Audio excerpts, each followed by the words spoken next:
And we're live. Welcome, YouTube, to Geekery Abides, episode number 61.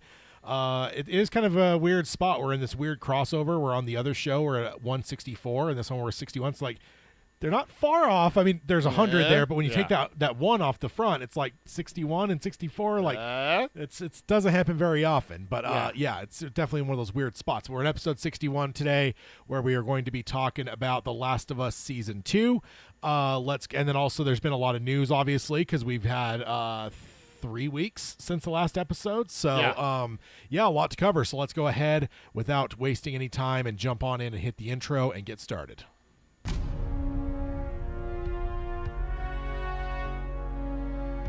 He who is ashamed of his geekery has forgotten the face of Stan Lee.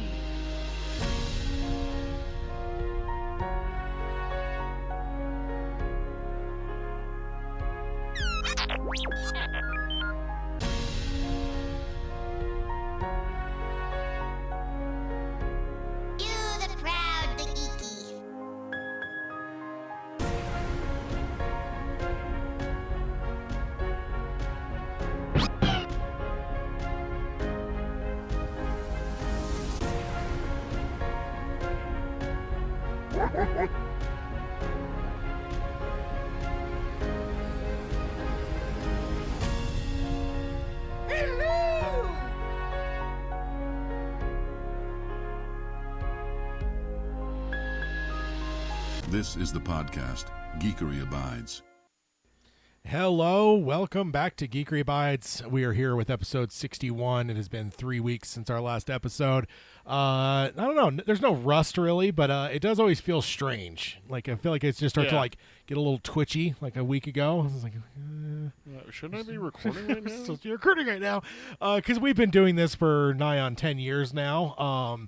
Not this show, but the other show, and it does get habitual where it's just like you kind of get that routine of like knowing that you have to record. So, it's always great after a long little break to get on back into it. And just a reminder, we are doing a episode today that was delayed from last week, and then next week's episode is delayed a week as well. So we have the standard fortnight between episodes, but then after that episode, and as we move into July, there will only be a week between those episodes. So that's where that bunching happens, because you gotta rob Peter to pay Paul. You gotta why me? What did I do? If you get 3 weeks, between two, there's that 1 week is going to happen somewhere. So that's a hell of a way to introduce me, is to rob me. Yeah, that's the saying, isn't it? I guess. I mean, I can always have a Florida man punch you in the throat. That has happened before. And I'm still proud of it. But I am Tad, and that is, of course, Peter. And we are here buckled in to the, I wouldn't say the Millennium Falcon. I wouldn't want a trash ship like that. No. Oh, man. No Wookiees allowed in this studio. Oh, whatever. You love Wookiees, and you know it. You're looking for one? I was wondering if you had one. I don't know if I have anything on display now. I mean, I certainly have like my couple Chewie figures from when I was a kid. I think those are down in a box somewhere. But I was kind of hoping you'd be on one of the posters too, because you have a Last Jedi poster over there. So yeah. The one movie in the sequel trilogy that didn't fake it out killing him. Yeah. Thank God. Oh man. All right. He also wasn't that big of a part of it too. So let's be honest. No, I mean he did, butcher brutally a porg. So. I really hope he ate it. I know he put it down, but I really hope he changed his mind and was hungry. It was like, oh. All right. So let's go. Tasty. Let's go ahead and jump on over to. First of all, if you want to help on the YouTube side, of course, you can like, subscribe, ring the bell for notifications. You can send emails to us, which is the next slide here. At either of us directly. You can either go Peter@geekeryabides.com or Tad@geekeryabides.com. Tad is TADD. Just email the shows directly. We produce the shows every other. So this is my episode. 2 weeks from now is Peter's. So if you have any, like, for instance, Harry Potter stuff, it'll be me watching the second movie for the first time. Yep. I think we'll do the same setup as we did last time, pretty much, right? Yep. You're kind of interviewing me. Yep. So if you had anything you wanted to, like, add to what Peter might ask or whatever, send an email his direction. If you have any feedback on this episode, you can send it to me, or we've got a few episodes in the future that are still scheduled out. That is the way to contact the show. If you're not here in the live chat, that is the number one way to be a part of the show. Next up, let's move on over to watching, reading, playing. So, mine is sadly not as full as it should be, seeing that there was 3 weeks between the last episode. Really? I mean, there's some stuff on my list, but Yeah. there's always part of me that thinks like, oh, it's been 3 weeks. It should be like a laundry list, like back when I was doing my Halloween 50 movies in 31 Yeah. days. Like, when we hit those episodes, there was a fucking laundry list every time. Yeah. So, let's have you go first. Okay. Watching, I rewatched Midway. Oh, okay. I hopped on Netflix one day and was like, I need something to watch. And Midway was recently added or was recommended for me, and I was like, I liked that movie. I want to watch it again because I Yeah. only saw it the one time. Yeah. You highly recommended it, and I watched it last year, so I was like, yeah, I'll watch that. It's World War II. Hook it to my veins. You Yeah. know? Indeed. And then I watched the documentary, Surviving Black Hawk Down. Netflix has been doing a lot of these 3-part documentaries. true crime, but also now they're getting into more like world events as well. You recommended the one. I haven't Osama watched bin Laden. the Osama bin Laden one. I haven't watched it yet, but it's on my list. Which, of course, Surviving Black Hawk Down led me into watching Black Hawk Down. Oh my God. So- naturally. Me and my wife rewatched Captain America: Winter Soldier. We watched the Avengers, led into Captain America: Winter Soldier. And actually, I'm not putting it on the list because I haven't finished it. But we started Avengers: Age of Ultron, got to the farm scene, Yeah. Clint's farm, and they're heading to Seoul when I left today. So I'm like, Oh. I'm gonna have to finish that tomorrow. I can't not watch Yeah. the rest of that. Yeah. I'm still watching Jessica Jones. I'm in season 3 now, which is stuff I've never seen before. Oh, okay. And then, of course, I watched Cujo. Indeed. And then tomorrow we're going to go see Life of Chuck. Yes. Can't wait for that. Reading, I read Bazaar of Bad Dreams, which is a short story collection by Stephen King. And then playing, I'm still playing like the same 2 games, Repo and Madden, are just kind of like my go-to games. But I also bought on sale Plague Inc. on Steam. Oh, okay. Yeah. I've always had it just on the mobile version. I've never had it on the PC, so it's kind of fun to play it on the PC. And then also Thursday, I saw a reel where it's like, I just can't understand why guys like video games. And it seriously showed The Last of Us, Gears of War, Halo, Left 4 Dead, and Days Gone. And I went, I've played 4 out of the 5 of those games. I need to go play the 5th one. I have it in my library. I started playing it about a year and a half ago. I got like an hour into it and went, I'm not in the mood for this. So I'm playing that right now. It's a zombie game. What is it? Days Gone. Oh, okay. You're a biker in the zombie apocalypse. It's more like 28 Days Later. They seem like Rage kind of thing. Yeah. They haven't gone in a lot into the lore. I've been playing it for 2 days straight, basically, and not a ton of lore. So kind of interesting to see that, but Interesting. that's what I'm playing. All right. Yeah, for me, watching, I went and saw Mission Impossible: The Final Reckoning. How was that? That was good. It was good. Yeah, it's kind of interesting because it's like potentially the last one, at Yeah. least before they reboot it and don't have Tom Cruise involved. I don't think maybe it wasn't as good as the previous one. I think I was pretty tired too though, so I probably will revisit it at some point. But I did enjoy it though. It wasn't bad. That franchise has only been defeated once. So outside of that, they got a good batting average. I did go with Hayden to see Bring Her Back. Yeah. Highly recommend that one to any horror fans. It is quite grisly. There's a couple scenes there that got Hayden going real good. So I'm proud of him though. He stayed through. He didn't walk out. He didn't throw up. And honestly, there was one scene in particular. I'm like, this is it. Like Hayden's done. He's either gonna go run out here to throw up or just leave to leave. And he did. You just get a text from him saying like, "I'll see you later, dude." Bye. Yeah, indeed. So then also still watching Poker Face, although I've fallen behind. I have a couple episodes of that to watch. Still watching Malcolm in the Middle. Still been watching some baseball. And then, watch Cujo for our Patreon thing for the other show. Yep. That was a lot of fun. It's good movie. I'm glad to have revisited it. It's been a long time since I watched it, and it was actually better than I would have expected it to be.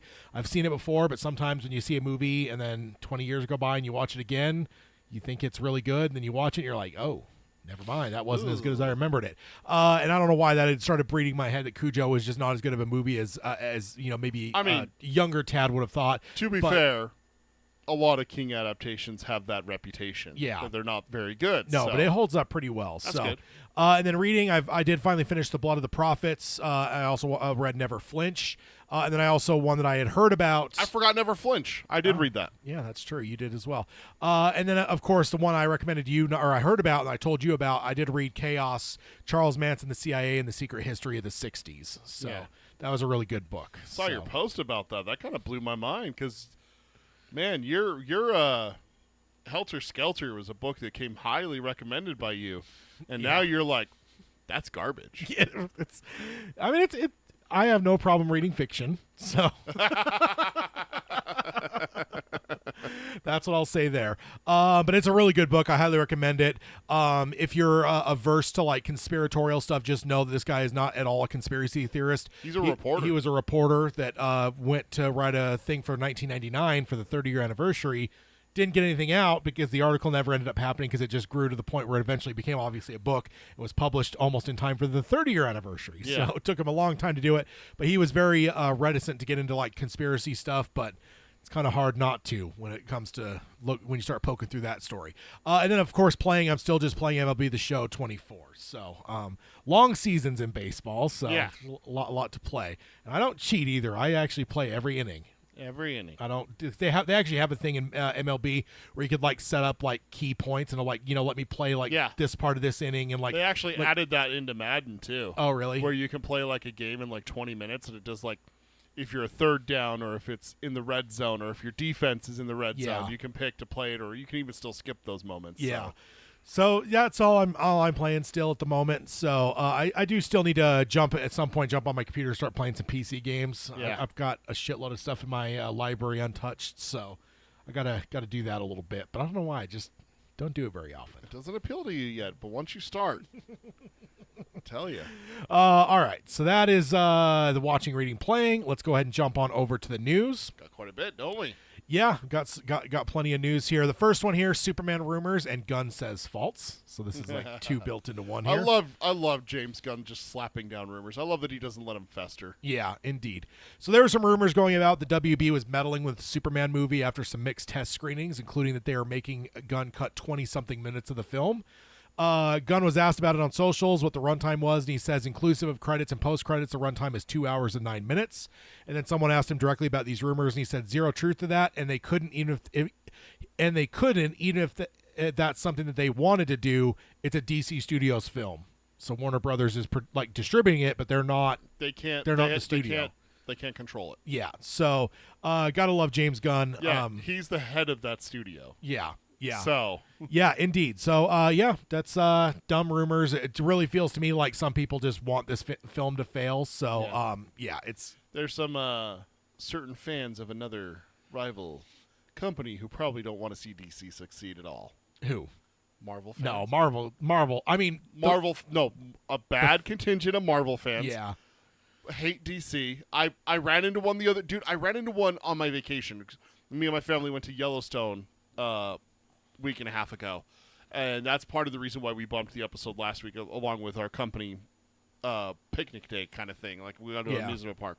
But I ran into someone who I was wearing a Spider-Man shirt and a Batman hat, and he's like, you can't do that, and I'm like, what? And he's like, you're wearing two different companies, and I'm like, but I like both of them. And he's like, no, you got to pick one. Marvel's way better. And I'm like, what do you mean way better?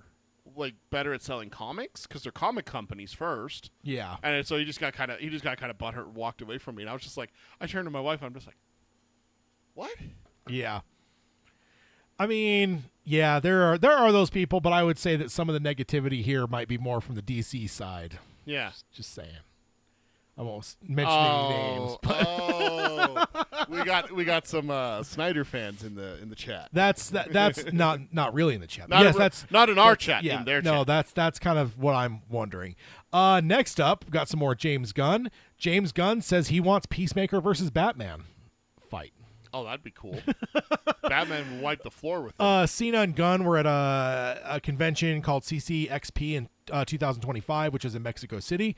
They were asked who they'd want to see the character fight in the DCU. Cena did not answer, but Gunn jumped in and answered and says he absolutely wants to see him face the Dark Knight. Oh, the Dark Knight would wipe the floor with him. Depends on who's writing it. If anyone writes Peacemaker beating Batman, that's just dumb.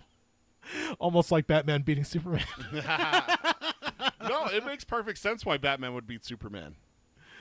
Yeah, because Superman's holding back. That's part of it, yeah. All right. Next one. And now I actually have more of a frame of reference for this. The big three have been cast for Harry Potter. Yeah. There's been some other castings. We've talked about some of the earlier ones.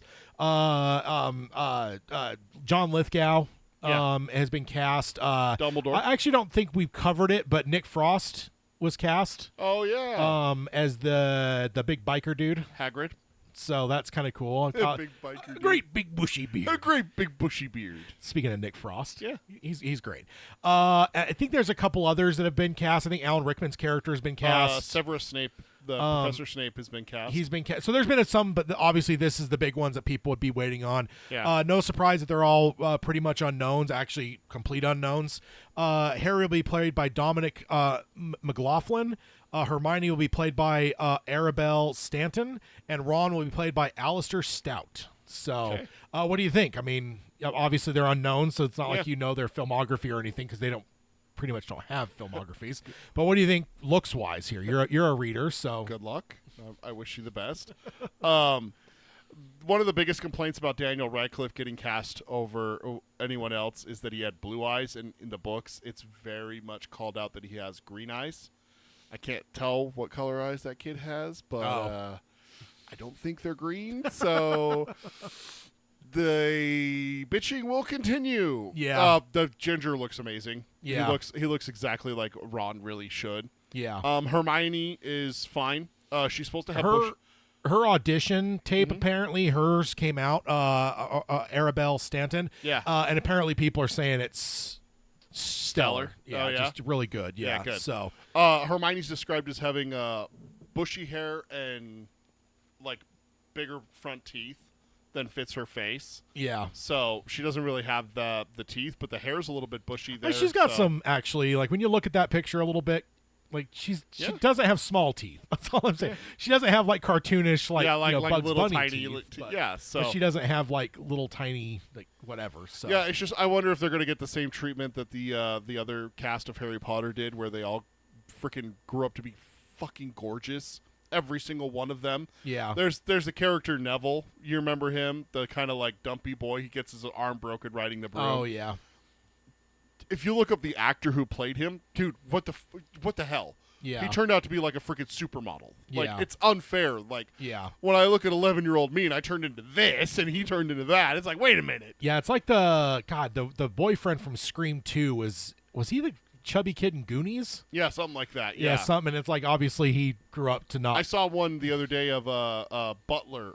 Is it Austin Butler or Aston Butler? Austin. Austin Butler.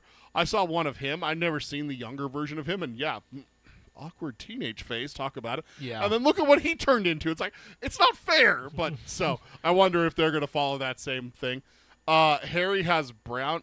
The actor who's playing Harry has brown hair. He is supposed to have jet black hair. So another thing people might complain about. What hair color does the first actor have? Has he got Jet black hair. Does Radcliffe, he? Okay. Radcliffe has black I hair. always say I'd be the worst Yeah. witness to a crime because I just don't notice it's details statistically, like that. eyewitnesses are terrible for crimes. So But like people would be like, oh, like, or even every once in a while, like, oh, you know, so and so out there, like whatever, and then a he different wears department. glasses and he's And I'm short. like, yeah, he has brown hair. He's kind of mid height. I'm like, just sitting there, like, You just described every single human being on this planet to me. like I don't know why. I'm just Yeah. very bad with details. I've found that if I tell Tad where the person works versus what they look like, I'm like, you'll usually see him around this part of the company, and he'll be like, I think I've seen them.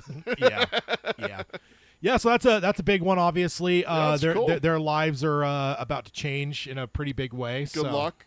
Delete your social media presence if you have one. Yeah. Don't listen to fans. Give it your best. That's what I can say to them. Yeah, indeed. Next up, moving over to the Star Wars realm. The first one we have is a rumor that the Mandalorian film might be crucial. And also there's probably, or not probably, the rumor also is that there is no more Mandalorian TV shows. I don't think that's necessarily the biggest surprise. I feel like we've all pretty much been, I mean, it was weird because as the movie got announced, there was like it was very mixed whether people assumed that like season 4 had been dissolved into being this movie, or if there was still going to be potentially a season 4 on the other side of the movie or whatever. Yeah. But it was all around the same time that Bob Iger had his whole thing about we're a movie company and stuff. So to me, it makes total sense that Star Wars is going to be doing Star Wars movies Yeah, that we pretty haven't much. had since 2019, 6 years ago. 100 years ago, pre-COVID. Feels like it. Yeah. Pre-COVID. So, Daniel Rickman, a trustworthy scooper, said that Mandalorian season 4 is not happening. To me, again, I thought that was kind of obvious with the Iger stuff, and 4 seasons, and the 4th season kind of sputtering because once the film was announced, it feel like a lot of talk about 4th season kind of just went away. So I think it's all feels kind of obvious to me, but either way, Reichman said that Disney is largely moving away from episodic storytelling and leaning fully into theatrical films. He then goes on to say the film is going to be a torchbearer for the franchise, which makes sense because this is going to be the first film post-sequel trilogy. Again, 2019, it's been a long time now. So then he said that a lot of the future of the franchise is dependent on the box office results of this Mandalorian movie. Namely, there will not be a 4th season no matter what, but if the film does well, there will probably be future films to fill in more story of the Mandalorian and Baby Yoda. So basically, kind of as you would expect in Hollywood, if you do well, you'll get sequels type thing. Yeah. However, if it flops, this will probably be the last chapter that we see in this story. And also, sadly, if this rumor is true, not only will we not see any more of the Mandalorian and Baby Yoda, well, I don't think that's real. Baby Yoda will show up somewhere. Of course. But the other part of it is if this doesn't do well, there's a chance that Filoni's film could be in danger. So that's not good. I'm not worried about this one though, because frankly, with Baby Yoda being the cash cow he is, and the popularity of the Mandalorian series, I don't see this film failing. And even if it does, I think it's a sign of much bigger problems.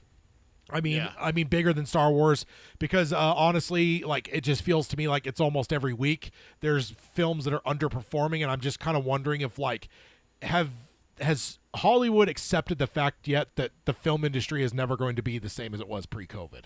I feel like everyone's fucking brains has changed in a way with COVID that I just don't think. And obviously, there's like shrinking theatrical windows. Shit's on streaming a lot faster than it used to. Like, there's a lot of things that are going towards it, but I wonder if they all think that there's still like end game level box offices to come, and I just wonder if that's ever going to happen again. I wonder if Avatar is going to let down because it won't make $2 billion. I wonder if the last Avatar didn't do as good as the first one, did it? No, it did fine. It did pretty well though. But it didn't do like $1 billion by itself, right? I think it did. Did it really? Yeah, I think. I've never looked it up. I finally watched it. To box office worldwide. What does this say here? 2.3 billion. I was wrong. So wait, if that's the case, then I wonder if that is actually went into the top 5 all time then, because I think when you surpass 2 billion, that's usually when you're in the top 5 overall. By region, domestic number release, it says 2. Number 2, so yeah. Oh, well, wait, that's opening week. No, yeah, 684. Yeah, that's second all time. Wow. Yeah, so it did quite well. Either way, though, well, I guess that was in 2022, though, so that is post-COVID, so maybe that's defeating my argument a little bit. But I do have a feeling, I mean, there's obviously some that still move the needle quite a bit. Guardians did a good job. Deadpool and Wolverine did a good job. But I just have a suspicion that Hollywood is dwindling, and I just wonder if they're going to wake up to that fact and just, like, recalibrate their expectations. Yeah. Or if they're going to keep seeing everything as box office disappointments because they don't pull, $1 billion. Yeah, like I don't know. According to Box Office Mojo, top lifetime grosses, it's number 3. Okay. Endgame 2.799 is number And what's 2. number 1 or number 2? Endgame's number 2. Oh, Avatar did it because they had that re-release. Avatar's 1, 2.9. Because they got surpassed, but then they did that re thing. Yeah, that's right. And then that's Endgame is 2.799, and then Way of the Water, Avatar 2 is 2.3 billion. So billion.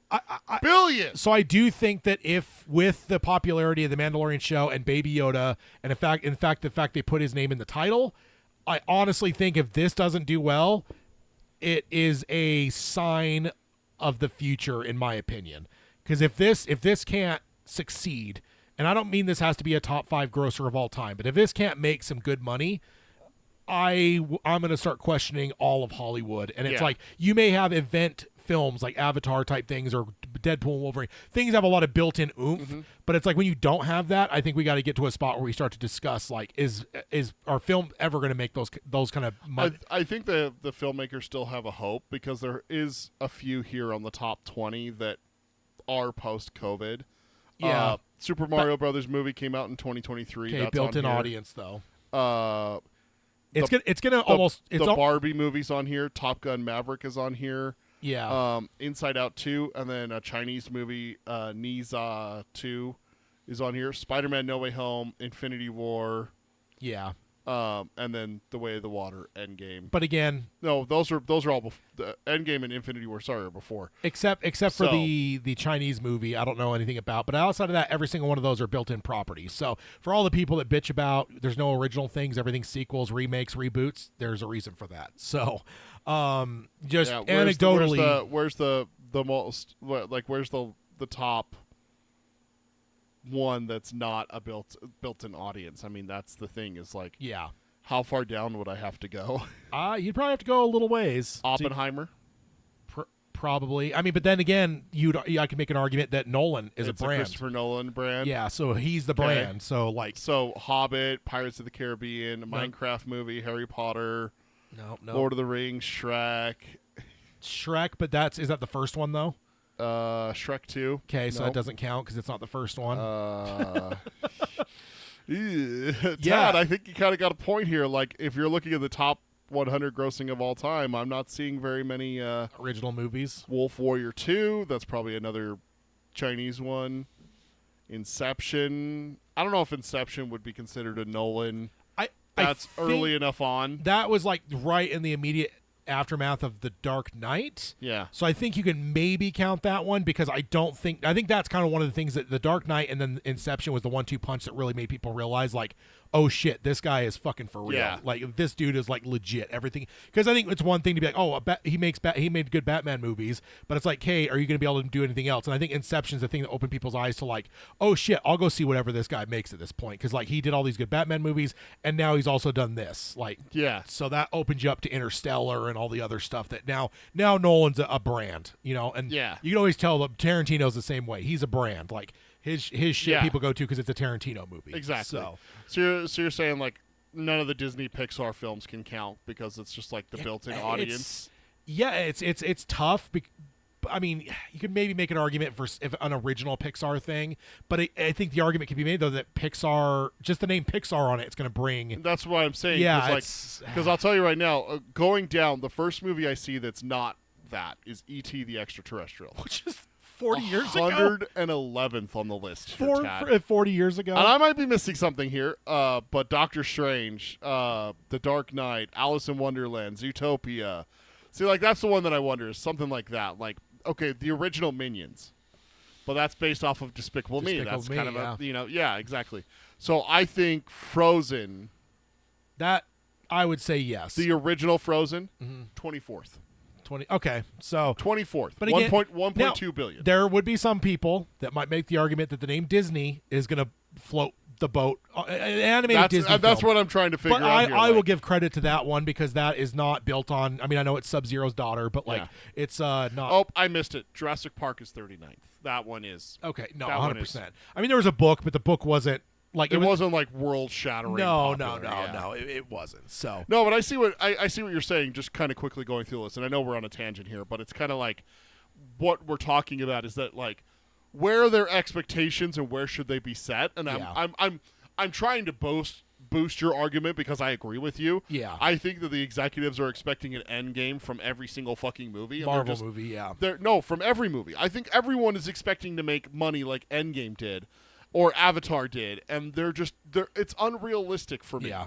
I don't understand why these movie studios are coming out and bashing their own movies after it pulled back what it needed to plus $100 million. And they're like, we can't make any more of these movies. It's like, wait a minute, wasn't that movie a success? Not by our standards. What Yeah. standards? What are you talking but about? like I said, I do think there's been a radical shift since COVID. Yeah. And I just don't think the audiences, because I mean COVID's part of it, but again the theatrical window shrinking, Yep. shit shows up on your streaming service. So I mean I love theaters, you know that. Yes. There's been movies I've missed because like, oh, I couldn't go for a couple weeks and then they're gone. I go to the third or fourth week and it's not even in theaters anymore. And then like it's like what the fuck, and then a week or so later it's on fucking a streaming service. It's on Peacock or Max. It's like, dude, so I want to go to theaters, but it's like it feels like if I don't go immediately, sometimes the movie drops out of theater. We were just talking about that about Life of Chuck. We're literally doing that tomorrow. So that Life of Chuck had a limited release last week, has its full release this week, and we couldn't go yesterday. We couldn't go today because we're recording this. Yeah. So we're going tomorrow because Tad made the very good argument. Yeah. Dude, it might not be there Thursday when we have the next chance to go because we work during the week. So it literally might not be there. When he said that, I'm like, fuck, I don't want to miss it in theater. So let's go. I've been bit a lot on that. And so, that's why I'm just like, whatever. So there's a lot of things involved with it for sure. But I will say that I just kind of wonder if everyone's still expecting that, like, oh, there'll be a bounce back and we're going to get back like the base level, and we're going to get right back to where we were in 2018, 2019. And that I just do not think that's reality. I think the baseline has dropped. Yeah. And that doesn't mean there won't be outliers that spike up. Yeah. But I think the base level of what Hollywood's bringing in across the board, level it out, do averages. I think that line has dropped, and I just don't think that they've come around to that yet. I think they're still diluting themselves to think that, like, we're going to be able to get back to that line. And I just I think they're lying to themselves still. I'm wondering when they're going to wake up to it. I wonder if that's why there's so many Stephen King adaptations coming. Is because it's a brand. Because it is a brand. It's something that horror sells. It's something that has made money recently with the It Chapter 1 and Chapter 2. Yeah, but those are outliers, though. Those are outliers. That's what I'm wondering if they're not looking at the facts. No, they're not. They're just seeing that, they made $1 billion with 2 It movies. Well, fuck, what other Stephen King things can we do? Yeah, can we make $1 billion with 2 Stephen King movies? Hey, go grab Carrie. Let's remake that. Oh, wait. Yeah. Hey, that'll be good though. No, that's a series, not a movie. Yeah, that's a series. That was a bad example. Oh, let's go grab The Long Walk and The Running Man. Yeah, which I'm glad because neither of those have been adapted really. No, The Long Walk never. Yeah. Running Man, let's be honest, it has not been adapted. What are you talking about? I made the movie. Yeah, but it was nothing like the actual book. Oh man! All right, next up we got out of the tangent realm here. Mia Goth has joined officially Star Wars Starfighter. Oh, nice. The Sean Levy film, which he just did Deadpool and Wolverine. Yeah. Film that's starring Ryan Gosling, and I don't know if we've covered it, but did we cover that it's called Star Wars Starfighter? I don't think so. Yeah. Maybe? Yeah. Okay. So no word on who she'll be playing, but there are some rumors that she might be the villain. So the film takes place 5 years after Rise of Skywalker. It features all new characters. The story revolves around a 15-year-old boy on a mission with his uncle, played by Ryan Gosling. They are being pursued by a duo of villains, one male and one female. Ryan Gosling's playing a 15-year-old? No, he's the uncle. So Mia Goth, right. horror queen. Yeah. God, is she the one that's selling her bathwater soap? Is she really? I think so. Let me go check my order slip real quick. I'll see if that was Mia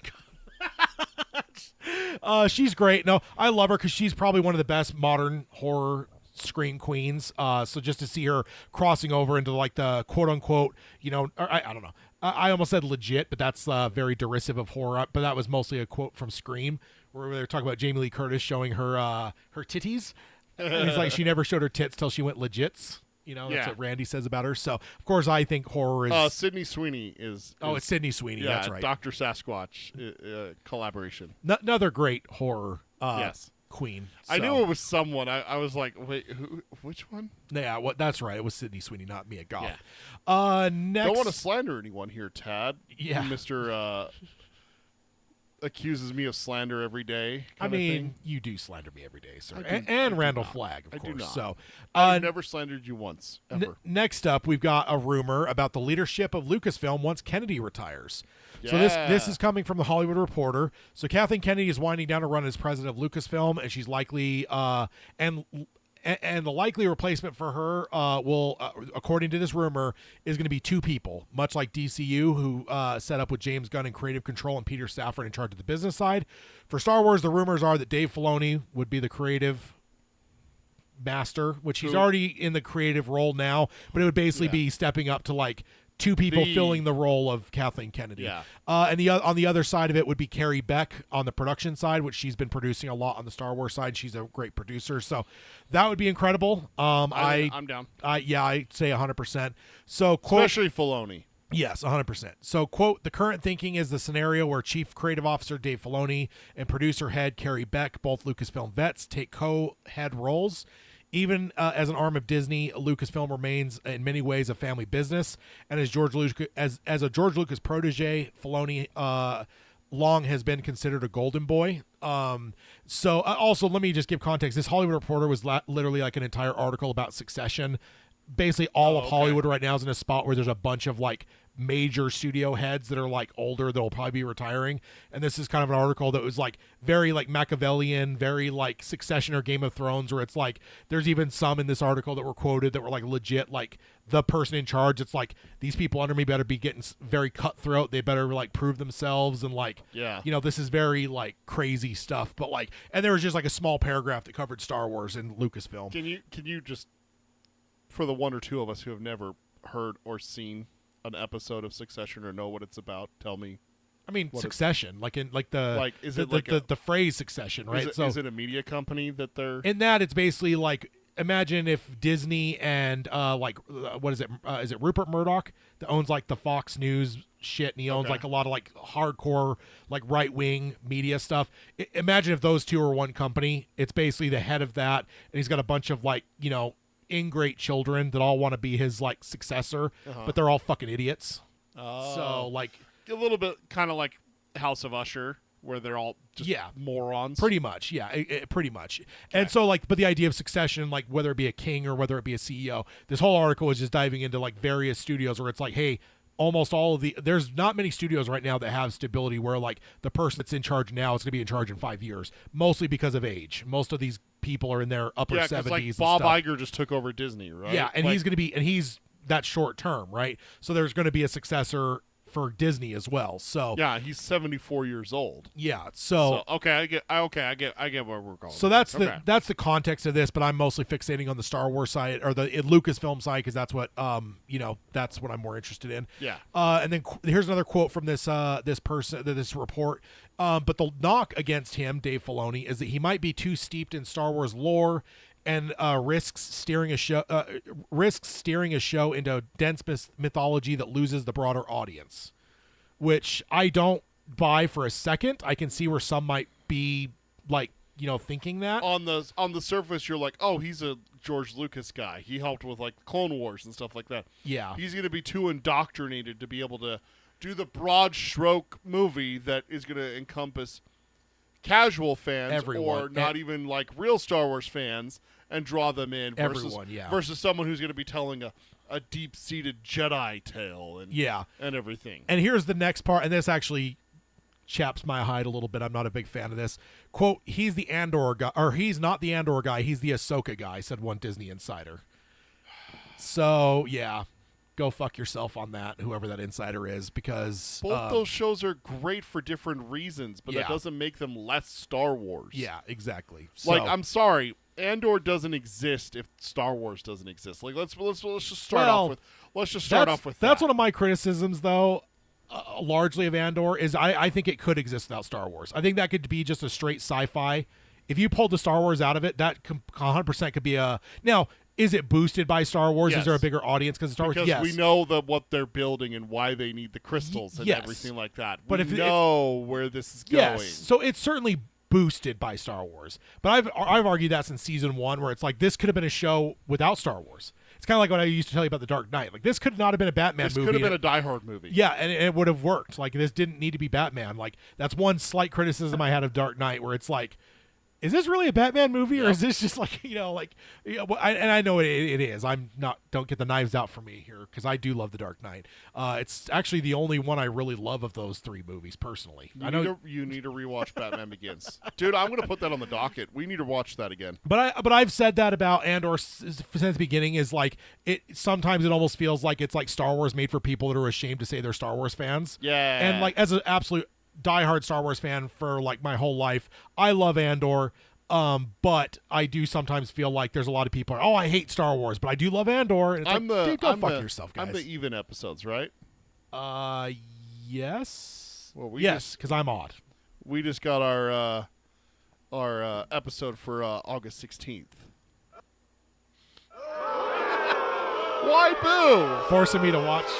You haven't seen it for 20 years.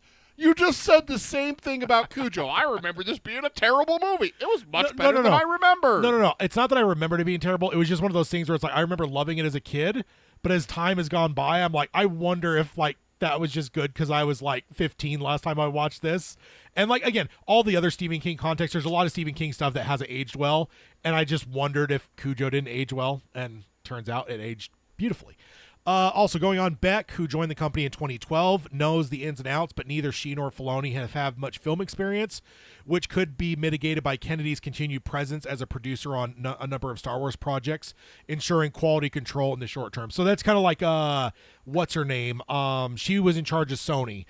She was the head of Sony, but you still see her name on the Spider-Man films because she is still producing them. Because she was a part of that deal. She was the head of the studio, yeah. But she was still actively producing those Spider-Man films, and you still see her film, even though I think she stepped down around the time of the first Tom Holland movie. So like there's been 2 movies plus the animated movies that she was not the head of Sony, but you still see her name on the films because like so that's allegedly what's going to be happening with Kathleen too, is she's still got her finger in a lot of pies, and she's still going to be a heavy hitter producer for Lucasfilm for a lot of these projects that she's been shepherding as the head of the studio. So that's kind of what they're getting at there.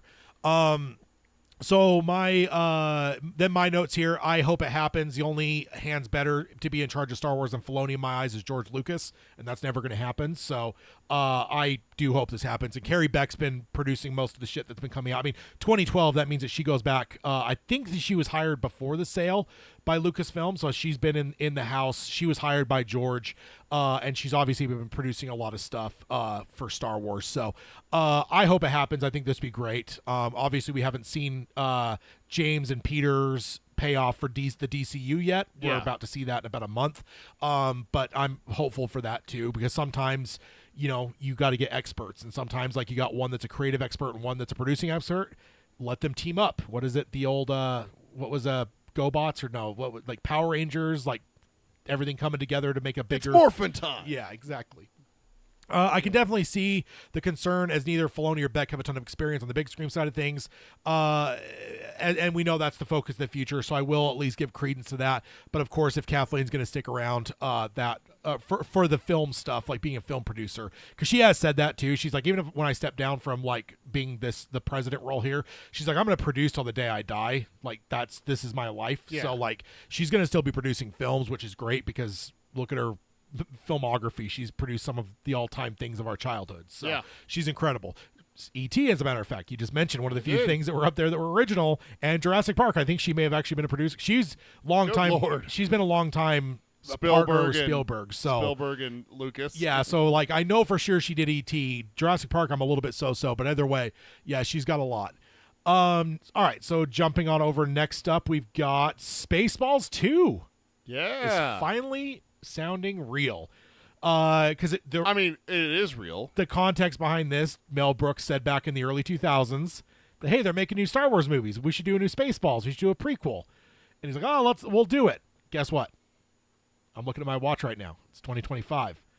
There's no Spaceballs prequel. Nope. So they've been talking about this for fucking over 20 years. So there's just part of me that's just like, it's like the Wayne's World gag. I always think of that from Wayne's World. We all know there is no film in this camera. Hits it, and then the film starts flying out of the camera. Like, except for me, there's times I think of it, and you push it, and there is actually no film in the camera because, it's like, what was it? What was that stupid X-Men one that took fucking 8 years to come out that had Arya Stark in it? God, what was it? It was like horror-ish. Oh, Inhumans? No, Inhumans? No, Inhumans is MCU. This is not. This is a Fox one. God damn it. I'm forgetting the name of it now. But that one, they delayed it so many times. Like I think she filmed it when she was like 16, and New I think Mutants. New Mutants. And she was like 19 by the time it finally actually came out, and it was just one of those things like they never actually filmed that. This is all a con job. Released in 2020. Yeah, and that's where like Spaceballs 2, that's where I was kind of feeling for a long time. Now, in the recent years, there was talk that Josh Gad was working closely with Mel Brooks on developing a script for it and stuff.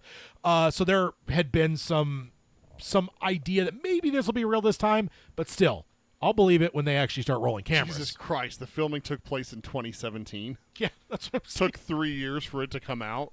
Yeah, exactly. And you know what? I don't remember if it actually came out broad because 2020 there was no theater, so I want to say that maybe it didn't come out till 21. Yeah. Now I think they had like the premiere screening in 2020, so it shows that as the date. But I think when you actually go look at when you and I could have gone and seen it, I think it was like 2021. So 2017 to 2021. Dude, I don't know if it ever hit theaters. It did. It did. It lasted a couple weeks because I remember Release like date August 28th, 2020. Dude, that is d- right smack dab middle. in the middle of the pandemic. So that's Yeah, no, it did come out. theatrical release. Yeah. So, but this Mel Brooks again has been working with Josh Gad now.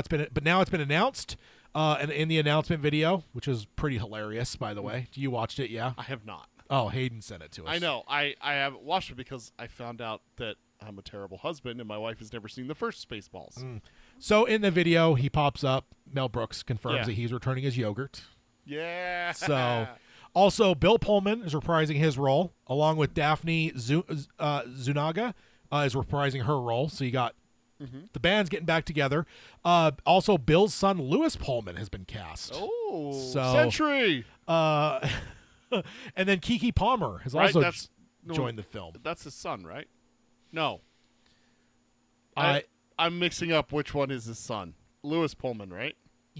oh no, yeah. Are you? That's the Captain America ripoff, isn't it? No. he's Sentry. Okay, Yeah, he he's- is Sentry. Dude, I started doubting myself. Yeah. No, he's Bob. Okay. Yeah.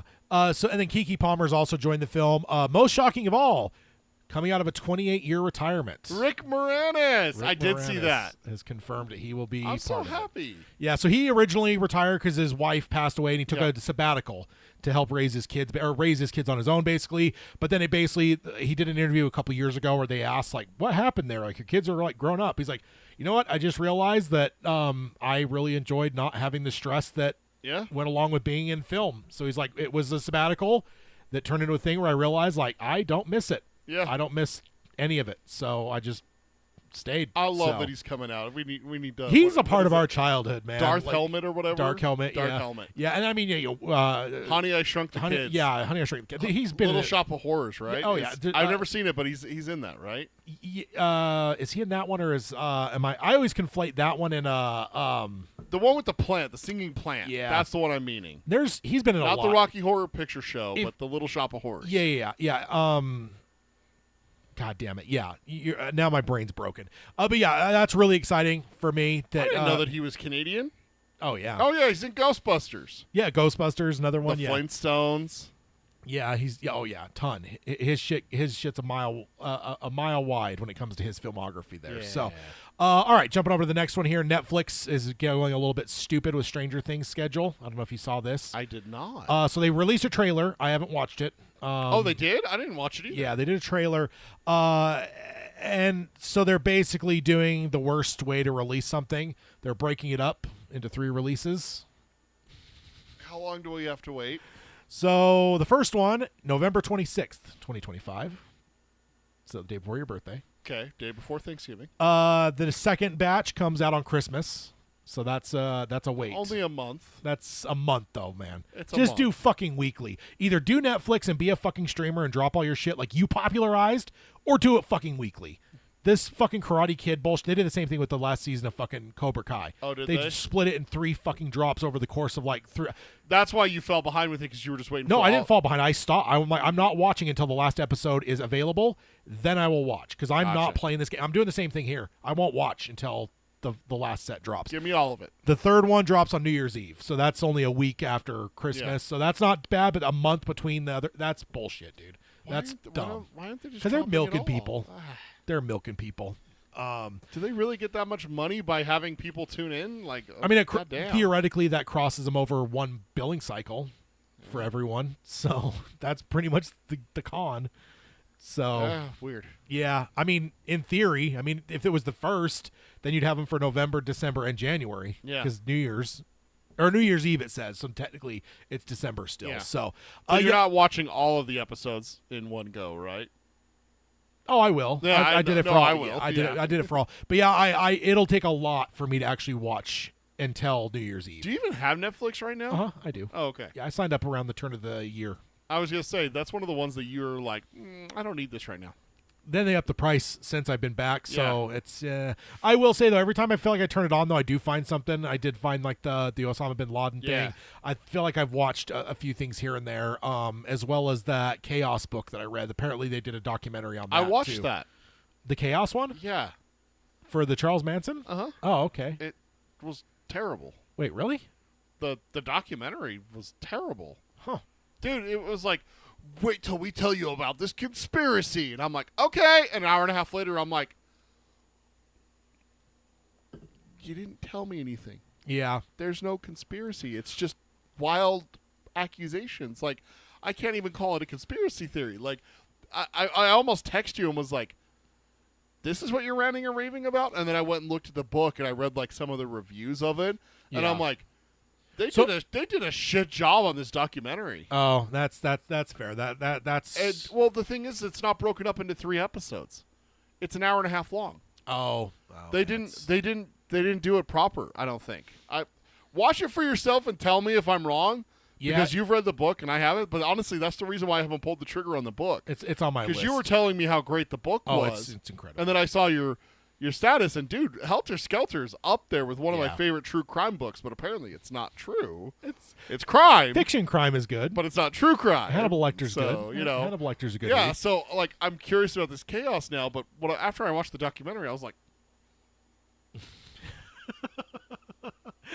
Hey, you telling me that they've made a documentary and or a film off of a book and it wasn't better than the book? I know, right? That's got to be a first. Mind blowing. That's got to be a first.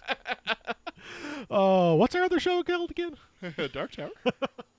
All right, next up we got some Scream 7 talk. All right, who's back for this one? So details on Scream 7 moving from the core 4 to Sydney. So the writer of Scream 7 did an interview and dropped a lot of titillating things. First he talked about the fact that they had an entirely different movie before Spyglass shit the bed. Quote, the original Scream 7 with Berea and Ortega was a completely different thing. We just had to start from scratch, which is a real bummer. So basically, Yeah. he is the writer's the one that probably got fucked the hardest because imagine having almost an entire thing done and then like you've got to throw it all out the window. They're like, because no, we don't want these characters back. We want these characters back. It's Yeah. like, it's like you take all the papers and it's like Sheldon in the Big Bang. You just throw it in the air. Yeah, pretty much. About the core 4 of Sam, Tara, and the Meeks Martin twins. Quote, we were excited about what we had for that movie. We wanted to do one more of the core 4. We wanted the fans to love, or we know the fans love those characters. We love those characters. We created those characters.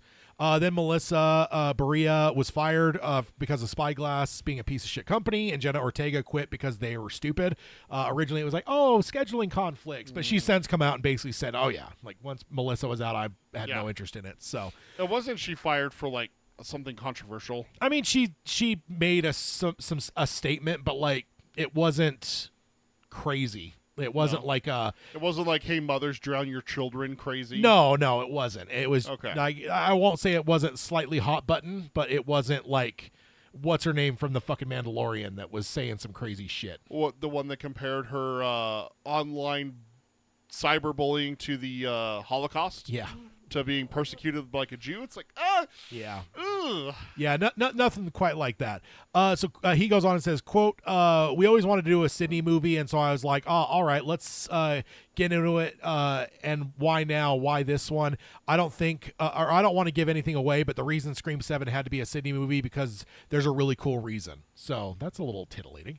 And quote, Scream is always in the conversation with the audience about the state of movies, the state of horror movies, and particularly in franchises. So Yeah. it does sound like there might be some examining of where horror movies are at right now. That sounds fun.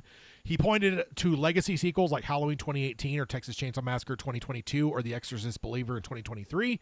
Quote, there is a really specific reason why Sydney is in this movie. I will say there's a reason, and we're happy with it when we cracked it. We went to Nev, and she said, this is why Sydney now. And Nev was like, oh, I get it.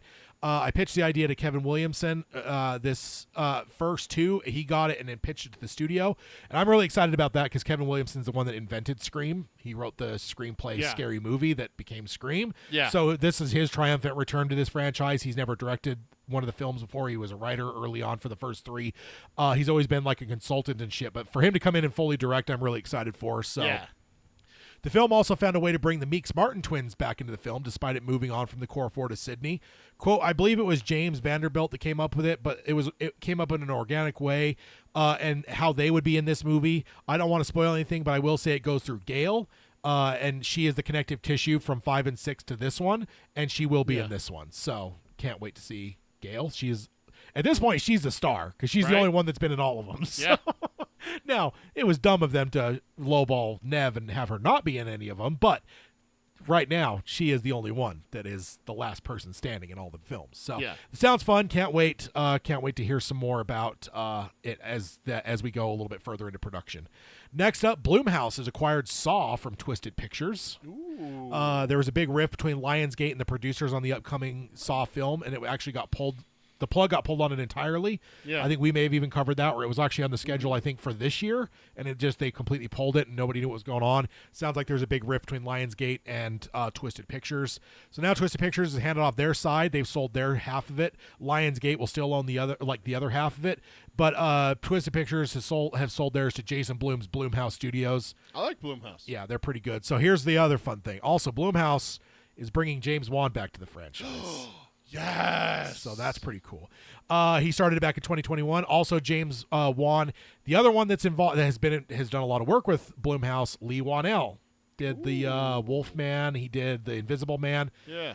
The other thing a lot of people tend to not grasp is Lee and James went to film school together. Mm-hmm. They met in film school. Mm-hmm. They came up with an idea together. Lee didn't end up being like I don't know if his name's even in the credits much. But Saw, But right? those two invented. They're the mother and father of Saw, basically. Yeah. So like, I'm putting dots together because they're bringing James back, but Lee is very friendly with Blumhouse. So I'm like, what if you just combine your power rings? It's elementary, my dear Watson. Yeah. The clues point to one obvious answer. Yeah, so Blumhouse has worked with both of these two on things like Insidious, The Invisible Man, stuff like that. So this could be a huge refresh for the franchise. I'm pretty excited for it. So that sounds fun. What would you want? Would you want a sequel or a complete reboot? Probably a complete reboot. I think I think it would be amazing if we did a complete reboot with James Wan. And even if you did bring back Jigsaw, because I think the biggest mistake the originals made is they killed him in like the fourth movie, something like that. Like, because then it got to the point where it got really convoluted and shit. But it's like, just don't kill him, like you just or make him supernatural. I mean, there you go, something, or just make the puppet alive. Your wife would love that. Yeah, my wife would love that. His little laugh. Yeah. We'll get one in for our house. Oh, indeed, that'd be fun. Yeah. They do make a 1-to-1 replica of that. Do they really? And he even rides the bike. He even is on the tricycle and everything. It's remote controlled. I don't know if it's remote controlled. I should see about getting a remote controlled one and just have him come riding in. You know? Oh, I thought I had a button, but oh yeah, I do. Excellent. Next up, out of the realm of what the fuck. Okay. Robert Eggers has announced his next movie. Okay. Christmas Carol. Wait, what? He's gonna write. What? He's gonna write and direct it. Nothing has been signed yet, but he is eyeing Willem Dafoe in the leading role. Ooh. Now here's the thing: as Scrooge, A Christmas Carol. Think of the spirits and the yeah, ghosts. yeah, honestly, it's not that far of a leap. I mean, think of like his vibe and style that he puts into shit, dude. Him doing Christmas, that would be fucking insane. I think he's gonna do a good job. Just hook it to my vein. I mean, it's Robert Eggers. You're there. I mean, yeah, for sure. But he like, could make Robert Eggers presents paint drying for 2 hours, and Tad would be there. I'm pretty sure I'd be there. But yeah, I remember like the first time I even saw people online, like there was like weird reaction of like, you almost like you have to chew on it for a second. Wait, what? But like me immediately, I was like, absolutely fucking there, dude. I was just like, that sounds fucking cool. Because it's just his style. And like I said, like with the ghosts and everything going on, like you could make that a darker story. Oh, yeah. Like that doesn't have to be like fucking Kermit and Miss Piggy. No. If you read and look at like A Christmas Carol, it's a pretty fucking dark film. It is, yeah. It's about a man who's so soulless Yeah. that he doesn't realize he has no happiness in his life. Yeah. And Willem Dafoe, please God, let that happen. Willem Get him signed, because that would be fucking perfect. He would be great as Scrooge. He would be incredible. And has he? I don't know if he's really starred in an Eggers movie, has he? I don't think so. He's been in most of them. Yeah. Most, not all. But I don't think he. Oh well, the Lighthouse. you could call that. Oh, is that an Eggers film? I think that's Eggers, isn't it? Or am I? Or no, is that Ari Aster? I'm really bad. I think about that's Ari. No, it's Lighthouse. He's in Nosferatu, The Witch, Northman.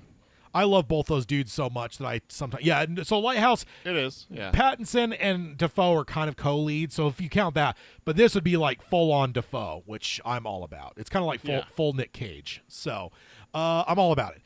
Next up, we've got Whoa! Hold up. I'm on Robert Eggers' IMDb. What the fuck is this? In his upcoming director thing, there's 2 things listed here, Ted. oh yeah, Werewolf. oh yeah, we talked about that. I forgot about that. yeah, No, but the other one is the one I'm Untitled Labyrinth sequel. interesting. Eggers doing a Labyrinth sequel? Could be fun. Good lord. That could be fun. Yeah. Do you guys watch The Witch yet? No, God damn we it! have not. God damn it! Maybe I'll have to put it on the schedule and force you to fucking watch it. I mean, I did that with Batman Begins, so. Oh, how dare you. Next up, Mike Flanagan with some disappointing news on The Exorcist. So Mike was answering questions on his Tumblr page and posted a response to a question about his upcoming Exorcist film. And he said, quote, "Production hasn't started yet. We need to finish Carrie first. No way that is coming out in March. Nothing to worry about, though." And then I think it was like 3 days later, Universal pulled it off the schedule. So Shocker. I'm hoping there was like a discussion there and it wasn't just like Universal reading his Tumblr going, wait, what? I'm guessing there was really a conversation, but like ultimately they haven't even started production yet. He's working on Carrie. So like, And Carrie's a show, too, so it's not Yeah. just one movie that he's working on. yeah. So from now till March, that's not a lot of time No. to film anything. So Not to mention he's working on another project. If he was just filming, now maybe they could, yeah. Yeah, no. So there, But no. Yeah, no word on when it will be released, but certainly Carrie is his highest priority, which makes sense with his Amazon overall deal. Yeah. that it's working with them. That, so. Carrie is for Amazon. We covered that on the other show because that is Stephen King, but it is for Amazon. Yeah, indeed. Next up, speaking of Mike Flanagan, Vision has added the Vision series has added 2 actors. Okay. So the first one is Tania Miller from the Flanagan family. Hey. She is boarded to play Jocasta. She is believed to be a co-lead with Paul Bettany, so this will be a big role. In the comics, Jocasta was created by Ultron as a companion, using Janet Van Dyne's like thought patterns. Like it's not that it's her, but it's like mimicked on her brain patterns or whatever. So it's kind of a weird, like almost like clone-ish thing or whatever. Clone creating kind of a duplicate almost. Yeah, but it's not like her. But She's not like trapped in one, it. But not one-to-one. Yeah, and she's not like trapped. It's not like they Yeah. transferred Janet, like whatever. So she does eventually rebel against Ultron and joins the Avengers, and is often struggles with her identities and wants to become more human. So that's kind of the Jocasta comic book realm. So, but Tania, obviously, we know her from the Flanagan family. She's been in a lot of great stuff with him. The casting breakdown describes her as, quote, "cunning, powerful, determined, and motivated by revenge." So we got to remember that Ultron has been announced that will be in this as well. Yeah. So also coming to the Vision series, Emily Hampshire, which is Stevie from Schitt's Creek. Oh, okay. So she has been cast as Edith, the AI in Spider-Man suit, which stands for even dead, I'm the hero. Okay. Remember Edith? I'm dead, yeah. I'm still the hero. From Spider-Man Far From Home, so she's going to be personified. It looks like. So definitely interesting, since obviously Vision is in this. We don't forget James Spader's returning as Ultron. So with all this, it kind of seems like this might be very AI heavy. Starts to make me wonder if we're going to see Billy at all. Because I was assuming there'd be Billy maybe trying to find Tommy. Yeah. And then from there you go to Wanda. But it's like with those characters, I'm like, I wonder if this whole thing is going to be like an exploration of like, what does it mean to be an AI? What does it mean to be a created being? What does it mean not to be human? Like, which is fascinating as fuck. Like, yes, I love the Wanda stuff. I want to see Billy and find Tommy, and I want to see like that progress. But if this show is just strictly Vision, Ultron, Jocasta, Edith, like, sign me up. Like, that still sounds fucking great. It's just I'm having to recalibrate my expectations though, because suddenly now I'm starting to feel like we won't be on the yellow brick road towards Wanda. Hunt. Yeah. So, which is fine. On the witch's road. That could still come down the way. I mean, we talked about it before. If the Champions, Young Avengers, if that ends up being like a show, like you could have full episodes of like Tommy trying to find Tommy. Billy trying to Yeah. find Tommy. So that's pretty fun. Next up, we've got Fantastic Four tickets, new poster, and sales. So we got a new poster up on the screen here that was released when the tickets went on sale. They Nice. went on sale a few weeks back, and along with that was a new poster. Also, Fandango announced it was the biggest pre-sale film of the year, and it took a record 24 hours to surpass all of their 2025 pre-sales. Yeah. So Shocker. Fandango also had a thing earlier in the year about the trends for the year, and even from the outset, this is the second most anticipated film of the year. So not a surprise. Next up, we've got And then that popcorn bucket. there's a number of popcorn buckets. That Galactus popcorn bucket is massive. It's supposed to be like this big. Yeah, it's pretty big. $80. Pricey. So next up, Fantastic Four First Steps director says Doom is not part of my film. Oh. So Matt Shackman was interviewed by Empire Magazine when he was asked about Robert Downey Jr. and Doom. He said Doom is not part of my film and therefore not part of my purview.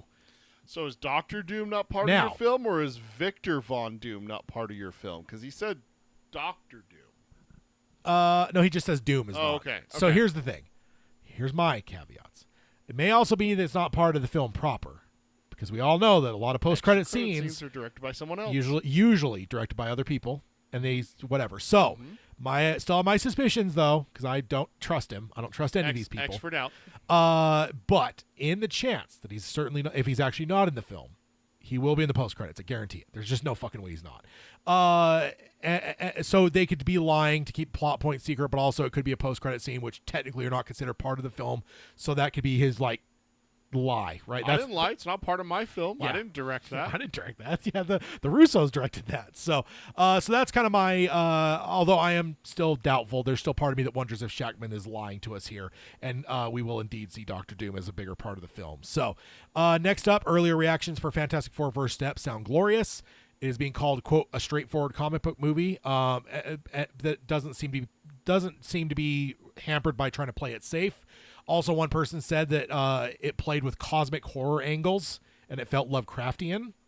Ooh. So that sounds great. That needs to that fits with Galactus. Yeah, for sure. And then Ralph Ineson, whose commanding voice and presence is a wonderful thing, is a wonderful thing in things like The Witch and The Green Knight. It reportedly steals the show as Galactus. Some call him the best part of the film. This is encouraging to hear, as Galactus has been proven tricky to adapt before, and it sounds like they've finally figured it out. So, I mean, Nice. it is Feige. So, Yeah. yeah, if anyone's going to figure it out, it's him. So, All hell Kevin Feige. yeah, indeed. Next up, Ryan Gosling is rumored to be playing Ghost Rider in Doomsday. I'm down. So My Time to Shine on Twitter, which is 50-50 reliable, says Ryan Gosling will be playing the role. Jeff Snyder, which is fairly reliable, previously reported that he heard Ghost Rider was going to be in the film, but that Nick Cage would not be filling the role, and he wasn't interested remember in it. that, Yeah, yeah. we talked about that. So the rumor now is Ryan Gosling might be our Coming Ghost to the Rider. MCU. So that would be interesting. Next up, rumor Gambit details about Gambit and Doomsday. Let's bring it. According, Oh, I'm about to make a name for myself. we could slum it here with some low-level mutants, but You stop it. according to Quid Vaco, which is the first person that got the scoop that Robert Downey Jr. was going to be playing Doctor Doom.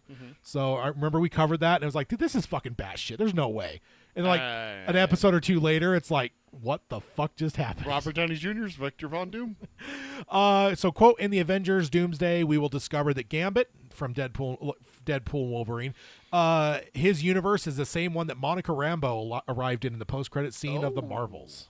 Okay. So that, I think, is going to be the world that the X-Men, my guess from Doomsday, is all going to be pulled from that universe, is my guess. Okay. So with the chair announcement, I wonder if that universe is our Fox X-Men with the fairly complete team. That's my suspicion at this point. So that's Okay. that's kind of cool. Next up, we've got Gambit. I already did that. Captain America. The rumor of Captain America and Doom's teams in Doomsday. According to the Comic Circus, which is very reliable, the core Avengers will be comprised of Captain America, the Falcon, Captain Marvel, the Hulk, Wong, Shang-Chi, and She-Hulk will likely join the team during the film. Yeah. They also said that Doom's team is all people we've already met. So what that might mean, who knows? So either that's multiverse variants of people we already know, or villains that we've met before. Also Wanda, if you ask me. I think she's going to be on his team too. So, and I don't think she fits in as a variant or a villain. She's Wanda. And she's wonderful. There's no yes. She would never do anything wrong. Wanda is wonderful. Yes, indeed. Next up, we've got Kevin Feige talking the post-credit scene in Doomsday, or New Avengers. We already had this discussion. The Fantastic Four logo on the Excelsior was seen. Feige, in his classic shenanigans, said, quote, well, the name of their ship is the Excelsior, and there is a Fantastic Four ship entering the MCU in the tag, but I'm not sure they're the same ship. So I, of course, speculated it could be Doom, or it could be the team entirely or partially, but it might be from earlier in the film, that kind of thing in the midpoint, maybe. Another thing, another thought I had after reading this is, what if it's just Franklin? What if they sent him to get him out of Doom's hands, kind of like is it Moses that was sent Out on of Galactus's hands. Doom Not Galactus. We'll see. There's no Doom, sir. Yeah, we'll see. Is it Moses that gets put on the little basket on the river? And Yes. like, could be that kind of thing. But what if also what if Franklin is the MacGuffin for the entire film? Yeah. And that's their way to like remove him from everything. And then what if that then carries over into Doomsday? What if that carries over into Spider-Man and Franklin is the thing that's popping around, like whatever. After all, he's an Omega level mutant and he is able to warp reality, including warping multiverse reality. So Doom might have a much interest in him. So might Galactus. It's going to be Doom though. I really wonder if he's now going to be the fucking catalyst for everything that's about to happen. Doomsday, Secret Wars, all of it's going to be fucking Franklin. The other thing that I think I brought up the other day at lunch was, what if it's his birth? Yeah. The very first teaser, we see her in distress in space and she's phasing. And I've speculated since that what if that's her giving birth? And suddenly it hit me, what if while she's giving birth, because he has these powers from basically birth, what if unknowingly he phases them to the MCU, and then not immediately, maybe within a few minutes, it phases them back. And so it turns into, I just think we're being bamboozled by the New Avengers thing. I think that we're made to think that, oh my God, they just spoiled the end of Fantastic Four. No, I will be stunned if that actually is like the last. That's the bamboozles. That is the ending. It's like 4D chess. They've completely bamboozled us because we're like expecting a bamboozle, so we expect it from here, and here, but instead it comes from here. Yeah. So it's the Velociraptors. You got the one in front of you distracting you, so they can get you from the side. So you start looking for the side, and the one for the front gets you can't win.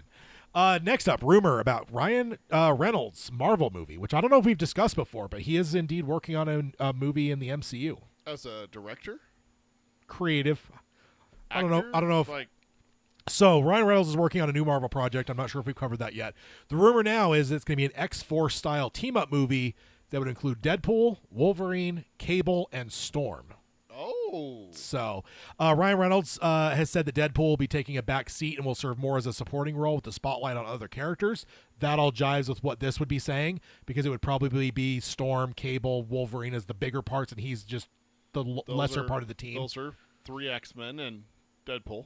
Yeah, so the rumor is that Reynolds, Jackman, and Brolin, but Storm has not been made clear yet of who that might be, so that's kind of interesting.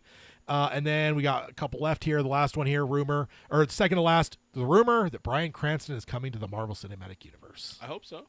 He is Heisenberg. I hope he's not wasted, but I hope so. Yeah. Apparently, the talk has been that Sarah Haley Finn has been in talks with Bryan Cranston for an MCU role. My Time to Shine on Twitter reported that he is being eyed for the role of Professor X. Ooh. That would be good. Okay. That'd be good. Okay. Previously to this, Cranston has said, quote, I want to play an antagonist as a fraction smarter than the protagonists, never dumb down to give the heroes an easy win. And he previously said that while sharing his interest in potentially boarding a comic book adaptation, that's something he had previously said. That's frustrating and boring to watch when they dumb down a villain. Actually, that was the character, I'll admit. Mr. Sinister was the character I was thinking about. And this is previous to these rumors. So this is something that Cranston said before. Imagine Bryan Cranston as Mr. Sinister. That's a good one. I guess it's a selfish standpoint. I don't want to do a character that's been done several times before. I don't want to be compared like, well, his Commissioner Gordon was yada yada. I don't really want to do that. I want to take something that's never been done before. So that's previous shit that's done. Yeah. So that could throw water on this rumor, because obviously Xavier has been done multiple times before. Yeah. So that wouldn't fit this. But then again, when Brinks trucks roll up to houses, sometimes people change their tune on what they will or won't do. Yes. So even if either way, if he ends up in Marvel, I'm happy. But as long as he's not wasted.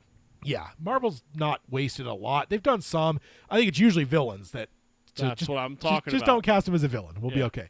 The last one here, and this just came out the other day. The rumor is that Marvel is developing a solo Hercules film with Roy fucking Kent actor Brett Goldstein, which He's we there. He's fucking everywhere. we saw him in the post-credit scene of Eternals. Thor: Love and Thunder. Or Thor, that's what it was, yeah. So no word on if it'll be a film or a Disney Plus project. We have been told that what they're probably going to be doing strategically with Marvel is that the stuff on Disney Plus will be a little bit more introducing characters that maybe are lesser known, and then the films will be a lot bigger characters. So it would actually make sense that this might potentially be a Disney Plus, whether it be a movie or a show. Probably it'd be a movie because it sounds like they may be wanting to do that more too. Like they're doing the Punisher special thing. Like they might be doing some films that are on Disney Plus. So but that does bring us over to the main topic. A lot of news, but it has been 3 weeks. So the main topic is, of course, The Last of Us Season 2, which ended, I don't know, it's been a month or so now. So there's a little bit of a buffer, because I think originally this episode was supposed to be a week ago, which would have been a little bit closer to the finale. The last episode aired May 25th. Okay, so yeah, So I think it would have been the next episode after it. yeah. But then we bumped the episode, so we're a little bit removed from it, but either way. So, yeah, okay, we got about 45 minutes. That's not too bad. I was hoping to hit it, like, about here with the news, because I knew it'd be heavy. So, first off, we both loved the first season of The Last of Us, so let's just hit it from the top. What are your thoughts on Season 2? I liked it. Yeah? I liked it. It's intriguing. I honestly am excited to see where it goes. I love and hate that it ended the way that it did, because cliffhangers are Especially because the rumors is we might not get a season next year. Yeah, it might be 2 years. It might from be now. 2 years. Yeah, So that's brutal. it is a bummer, but I get it. I hope they take their time and make it right. That's the thing. Is like, I'm not as impatient as a lot of people. We were talking about this on the other show, or was it earlier in this show, where gone are the days of making 22 episodes. Yeah. Now you make, what is this, 9 in this season? I think it 7? was- Yeah, it was 7. 9 in the original, 7 in this one. Yeah. 10 9 in the first season. Yeah. So 7 in this one. Because it's like the classic HBO 8 episodes, but I think they gave an extra because the Bill and Frank episode was largely nothing to do with the rest of the story. I know it had like the bumpers on the end, but like I almost kind of feel like he like was able to con him, where it's like, give me a 9th episode. Yeah, give me a 9. But I thoroughly enjoyed it. The characters and everything like that were introduced that we didn't have in season 1. We got Dina, Jesse, obviously Abby, and everything, and the wolves. And then what was the other group called? Seraphites. Seraphites. Yeah, the Seraphites are, what the fuck, dude? Like, yeah. and then this obviously this is a roller coaster of a season. Yeah. You got some amazing highs and some amazing lows. Yeah. So I thoroughly enjoyed it. What about you? I liked it less than season 1. I feel like it was a step down a little bit. I feel like it was like somewhat disjointed. Like I feel like, or not disjointed. I just don't feel like the first season. It's kind of like Chernobyl, right? It was just wall to ceiling, floor to wall to wall, floor to ceiling. It was just fucking banger. This one, I feel like at times it just didn't feel as tight as season 1.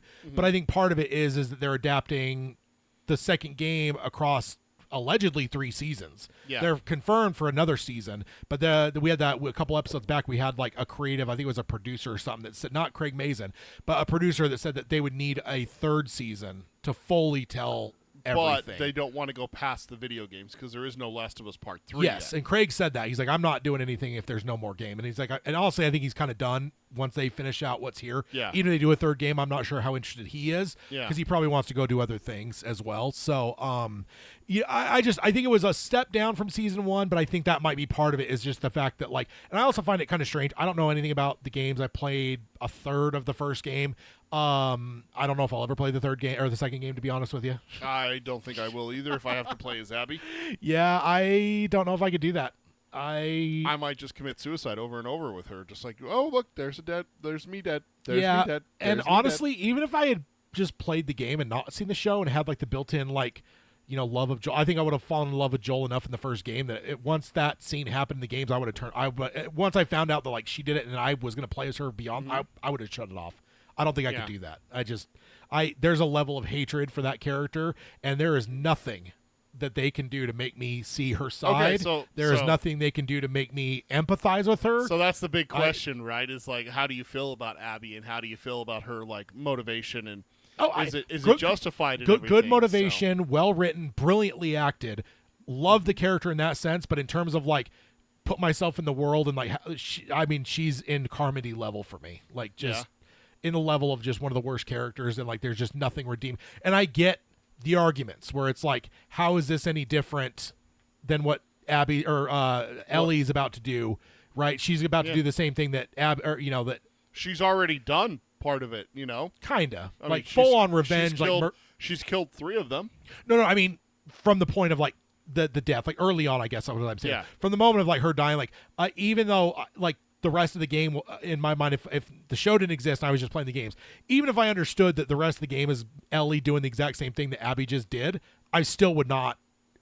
I think what the part of it is like, let's get back to the title, The Last of Us, and like the whole theme of the first season was who is us, Yeah. right? And it's like, hey, is it Fedra? Is it this group or whatever? And Is it ultimately, the Fireflies. is it the Fireflies? And ultimately, what it ended up coming down to was it's Joel and Ellie. That's it, and that's my us. So I don't give a fuck. Like same thing as I said at the end of season 1. We had The the thing really that matters the most is us. yeah, and that's what we had the discussion. And I thought it was a very provocative discussion, and it was a good discussion because it's a brilliant, really written thing where it's like you are forsaking the potential survival of humanity to save this one person. It's literally the opposite of Spock. The needs of the many outweigh the needs of the few or the one.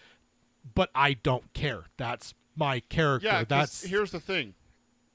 Everyone can criticize Joel all they want for it being selfish and everything like that with what he did with Ellie. But you just gave a perfect example of another one with Spock. You mean to tell me that if Captain Kirk had the option, had the ability to pull Spock out of there and damn the universe, that he wouldn't do it? That he wouldn't save Spock? That's an interesting That's a debate. See that, and that's the thing. because Kirk is a little bit more altruistic. I'm gonna That's where you have the question of, okay, this character, would they sacrifice one person that they love to save the world? That's where it comes down to. And Joel's not one of those people. It's that and I'm not simple. either. And you're not. Yeah. So and I totally get the hypocrisy of it because I get it. Her us was her father, right? So I fully understand everything. Yeah. And if the story had been told in reverse, I would probably be 100% on her side. Yeah. You If know? this was a revenge story going after the man who murdered her father. Yeah. Yeah. And there was no context. I'd never met Joel. I'd never met Ellie. Like if if Abby was the original character, and the premise of the game was this just fucking happened, Yeah. 100% I'm on her side. Yeah. But the problem is that for an entire season and a third of the first game that I've played, Yeah. my connection is those two. Damn the world. I don't give a fuck. And fuck everyone, that doctor, and fuck Abby. Like that's. But again, Yeah. brilliantly done. I love the actor. I love what she's doing with the role. She's killing it. I do think you get the. Are you getting the vibe that a large part of the next season is going to be Abby? Uh-huh. Okay, because I don't like her, but I think that's 100%. that last scene where she wakes up in the 100%, stadium. Yes. You know? But I think there's some people that are thinking that we're going to be doing some Godfather 2ing and bouncing back for. I think we are going to spend very little time with Ellie next season. I think we'll see her because you I can't think- I just think you towards can't the- check your main character out for a whole season. Yeah, I think but what you're going to have is you're going to have Ellie in maybe one little flash here or there. in or the see her first- from afar. in the first couple episodes, but the majority of the first few episodes, maybe 2, maybe 3, maybe 4, is going to be entirely Abby doing Abby things. Yeah. Because she goes from waking up being wanted by the commander in chief, basically the Yeah. president or whatever his name is. It says Gordon. Yeah, exactly. Isaac, that's his name. Yeah, Isaac. Yeah. Isaac wants her. Which he's the only guy to carry over. He voiced the Isaac in the game. Oh, did he really? Uh-huh. Oh, I He is didn't the know that. only person that carried over the same character. There's a few that have been shared. Yeah, with different roles. Ellie is The mom. Ellie's mom. The lady. Sometimes kids die. Her Yeah. right hand man was Joel's voice in the game. Yeah. So there's they've done a good job of helping out Yeah. their people. Yeah. But the only single person that jumped One for one. like Radar O'Reilly that from the movie to the show and Yep. played the same role was Isaac. Yeah.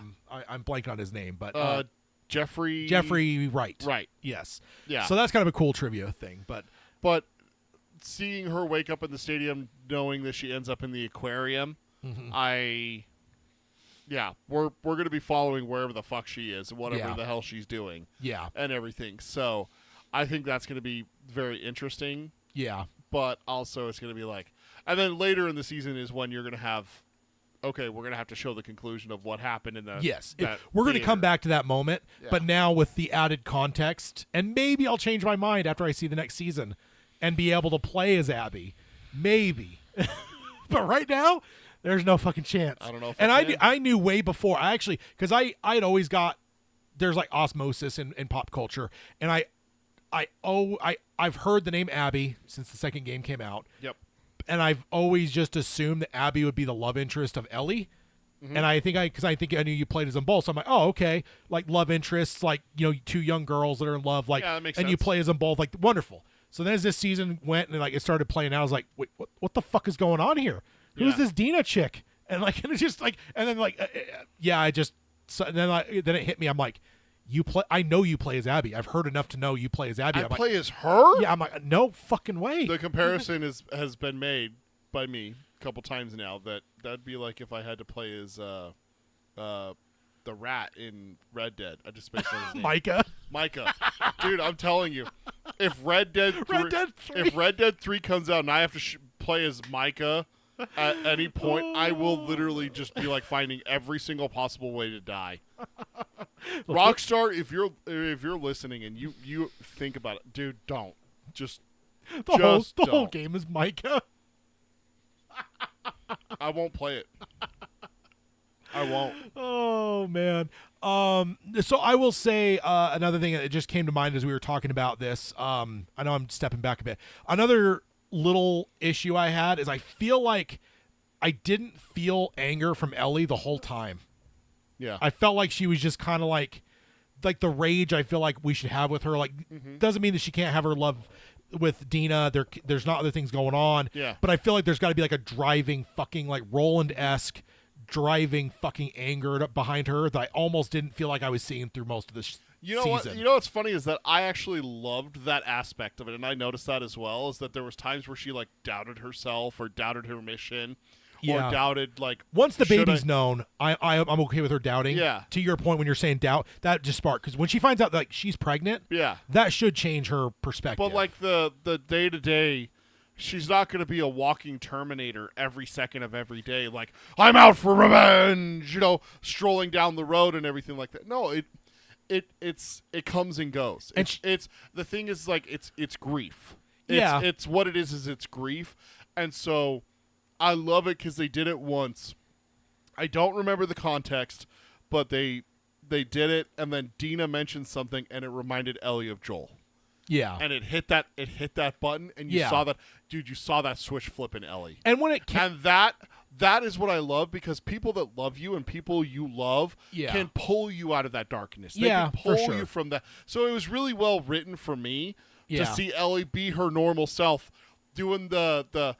Hey, AC/DC. Oh, Highway to Hell. Dude, you're crazy. Back in Black is, but that kind of shit where they're being themselves. They're being 19-year-olds, kind of thing. No, I loved that aspect of it. I feel like I don't need like a Terminator the whole time, but I feel like I feel like I didn't have enough of it. I feel like it should have just been more. If there's a needle to balance it, it wasn't at 0 because there was the points, and the points when it really counted, she was like kind of forsaking her friends and whatever to keep pursuing it, which is exactly what we need.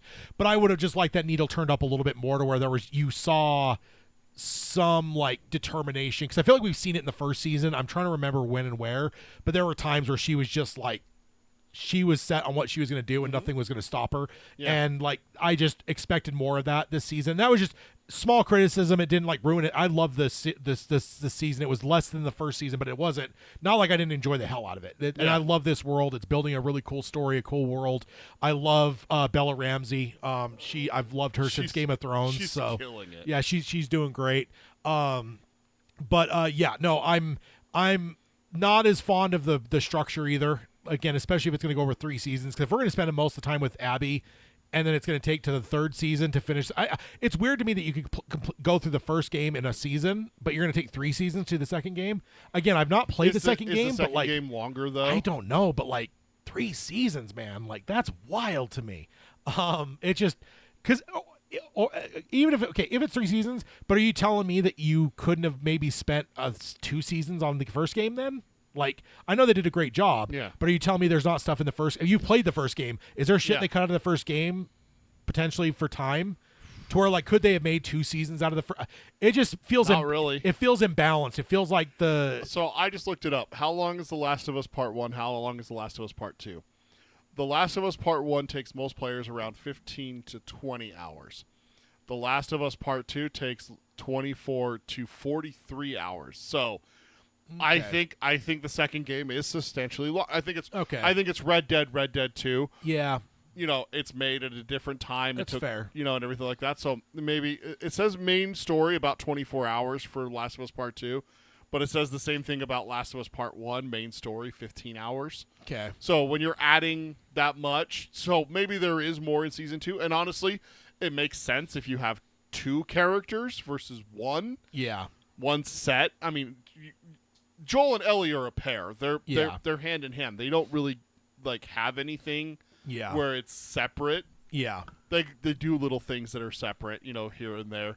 You do have the one mission where Joel's laid up and hurt, and Ellie has to fight the cannibals. yeah, But Joel goes and finds her.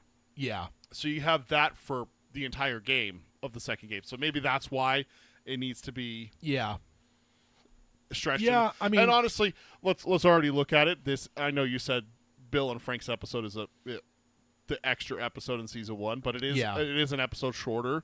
So we'll see what we get with Season 3. Yeah. But let's just So- say they do 7 for the next 2 seasons. Like, that's 21 episodes Yeah. for the second game versus, 9. 9. I mean, Yeah. 8 if you want to just, like, because again, the Bill and Frank is like, it's probably the best. There's one episode this season, maybe, but still, one of the strongest episodes of the series. So I'm not poo-pooing it. Which episode this season? Which one was it? It's No, tell me what happens. Like it's the Joel episode.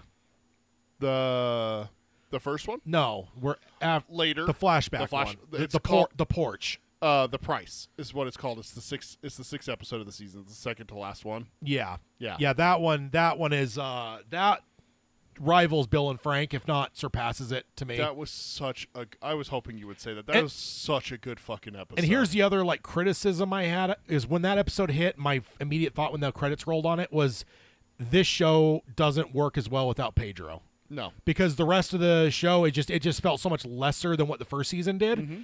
And I wasn't fully grasping, but then that episode came and I was like, what the fuck? This was like this may have surpassed the best episode of season 1. Yeah. I'm like, so maybe this show like just needs Pedro. Maybe it's Pedro and Bella together. And I'm not. I get Again, it's them. I know it's the us, and like I Yeah. get the story doesn't allow for Joel to continue Sure. on, and I do think that's the end of Joel. I don't know that we're going to see him ever again. I think Pedro's done with this show. Yeah. I think because I've also did read one thing that I don't know if it's the porch scene, but there's something that we saw in that episode. Maybe it was even the actual official podcast where they basically said that like one of the things we saw in that episode is like the very end of the second game. Like maybe it's that last moment of like that confrontation on the porch or whatever you want to call it. Where she walks up and then walks past and then comes back. Yeah, that maybe that's what I don't know the context, but they did say, "Hey, we know we made a big decision of taking something from the very last bit of the second game and moved it here. We just felt that it was better to have all the Joel stuff here rather than like basically waiting till like potentially 5-6 years from now before we see that." And I agree with them. I think it was the best possible choice because honestly it worked. it makes it so that Pedro can move on. Yes, and because he's obviously insanely popular, so Holy fuck, is he popular, dude? His new movie looks amazing. I don't know if I've seen anything on it. Oh, really? Yeah. He's like a mayor of a town in like New Mexico, and the sheriff decides to run for mayor, and so there's like big confrontations between them. It kind of gives me like Sicario vibes. Like some shit's going down, and it's not entirely on the up and up. There's gunfights and explosions and everything. Yeah. You got to look into it. I don't remember what it's called. Yeah, but yeah, I mean, I know we kind of jumped to it, but so we could even just talk a little bit more about 6. I know we're jumping over some stuff, but 6, the price. Like I said, that is that's a tough call, man. What do you think? I think the price is better than Frank and Bill. I love Frank and Bill's episode. I rewatched it. Was it long Time. Is that the name of that episode? I think it is. From the song. So Yeah. that's a tough one for me. That is like Godfather 2. Yeah. Like that's a tough pick. But the fact that we're even able to make that statement for me, you picked it, but for me to say that's hard, that tells you the quality of this episode. Yep. This episode just fucking killed it. I love the structure of it. Her birthday over the course of years. It was so cool. It was actually just, it was just wonderful. And the confession. I mean, is that not an Emmy? Oh. I just. Oh. I mean, there's some people that like, because now Yeah. getting to the spot where Pedro's so popular, some people are starting to hate on him. Hate on what you want. Watch that scene and tell me that's not some fucking top level acting. Yeah, it's like, called Eddington, by the way, is the name of the movie. oh, I think I've seen that title at least. I don't know if I've seen Yeah. anything on it, but the title sounds familiar. The fact that this episode came on the end of the reveal of the last episode too, I feel has to be called out. Where she's got that girl down in the woman down in the spore area. Yeah, And she's like, you know what he did? And she's like, oh, I know. Yeah, I wondered when that. I was like, oh, shit. I didn't believe her. There was part of me that wondered, do you really know, or did you mostly suspect? But you're not going to give this person like the gratification of like getting any kind of knife on you, so you're just going to like let it roll off your shoulders. I fucking knew. Of course I knew. Of course I know. And then after that would be like dealing with whatever. What did he actually do? You know? Yeah. No. I think she's suspected pretty much since the end of season 1, I right? mean, it was when obvious. when she sat there and like swear to me. Swear to me. And like, which is exactly how the first game ends. Spoiler. no, I know. I've told you that before. I think right before you played it. That is literally like shot for shot almost how the first game ends. So it's like perfect that Wait, does he swear?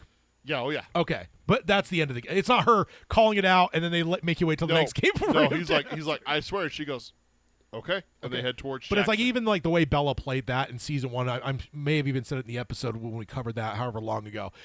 I think she 100% knew he was lying, but there was a moment there where you see her brain working, and I think it's a matter of like, okay, this is either like why would he lie? I think it's a matter of like, this is either like, I know he's lying. I think she knows. Now, is it 100%? No, but she's the gut feelings enough to where it's like, you don't need 100%. But it's a matter of she's making a calculation in her mind where it's like, this is either the rift that'll be the end of this father that I have basically, or I accept his lie. Yeah. And then she says, okay. And like, that's her accepting, I know you're fucking lying to me, but the choices are, this is the end of us, or I accept your lie. Yeah. And knowing it's a fucking lie. That's how I've always viewed that last scene. But still, for her to say, I know, I'm like, that's stating it pretty heavy from where I think you're at. So I'm like, I wonder if she's just lying to just not give this fucking... And then we get that next episode. It's like, oh my God. Oh my God, she actually does She know. does fucking know. And like, oh my God, what a scene. Like all of it. Yeah, everything. Yeah. And so it just like, and then the cliffhanger at the end, there's no way that Ellie's shot. Oh no. There's no way. No. Dina. Dina's, that's why I said immediately, I'm like, okay, Dina. we've specifically been showed multiple times that Dina's nowhere to be seen. So, well, she's up in the changing room that's above them. well, in terms of like, she's not accounted for. She's not there with Tommy on the ground. Yeah, exactly. No, that's the cheapest, like, not cheap in like a bad way, but it's like, it's how you would probably do it. But it's like, I'm not fucking buying that shit, an easy, dude. Nope. Yeah.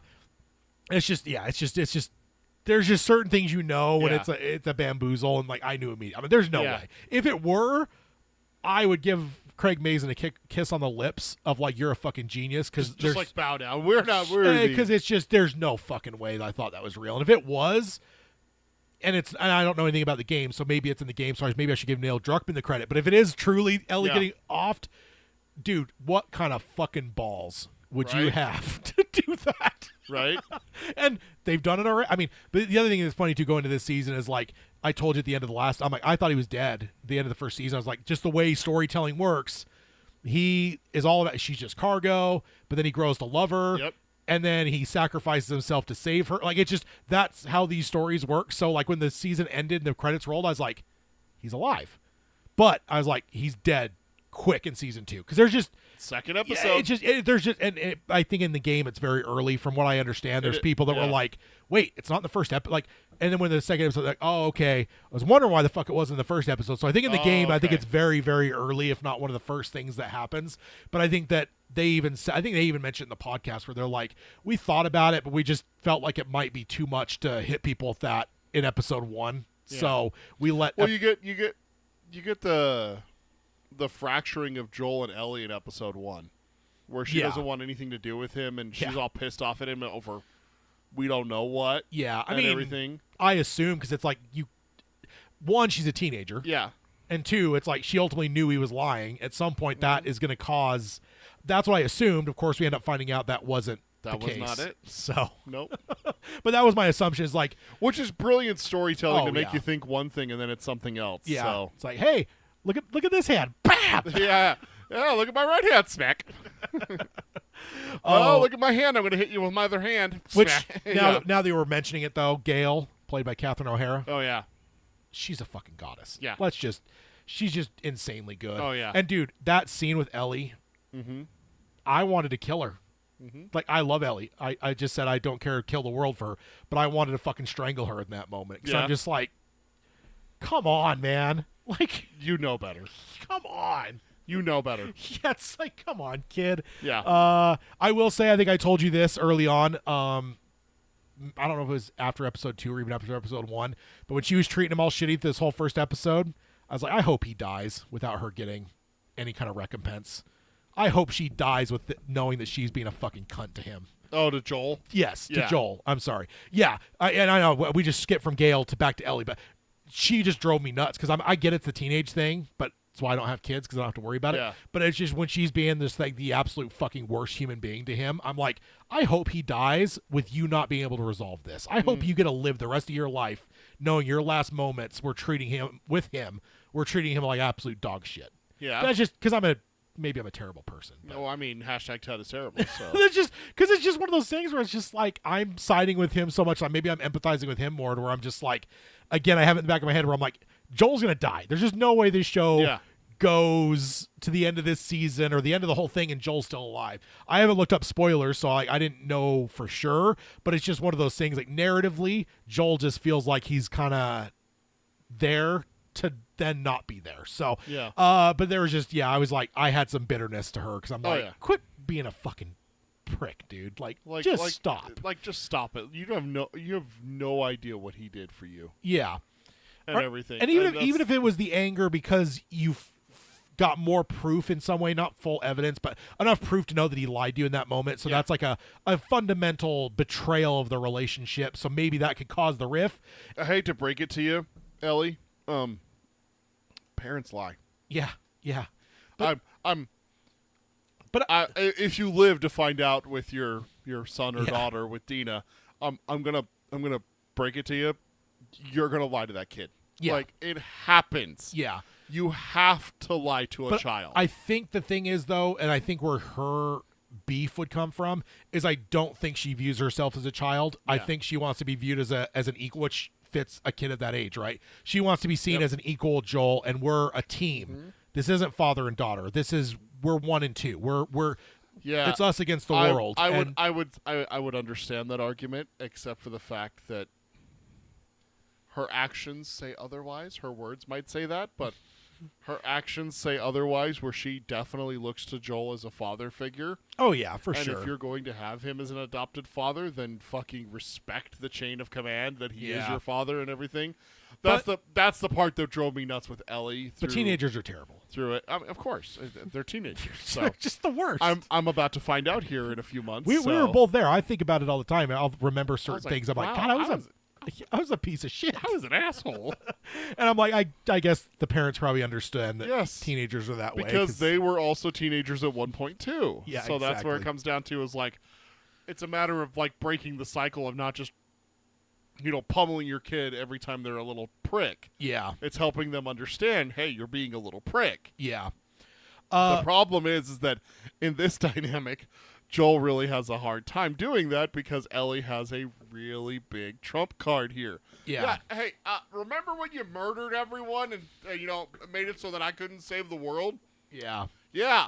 What's that about me not cleaning my room, bitch? And she obviously put in a lot there too, where it's like this all can't be for nothing. Yeah. Like that was the setup before the lie, right? When they're looking at the giraffes, yeah. It's like, because ultimately it comes down to the fact of like Joel saying he's saving her, but at the same time he knows full well she would rather die and be the cure for the fucking world than live having everything that happened to her be for nothing. Like she made that explicitly clear. Yeah. So like, again, I know I side with Joel. I empathize probably with him. So I'm like, yeah, he did the right thing.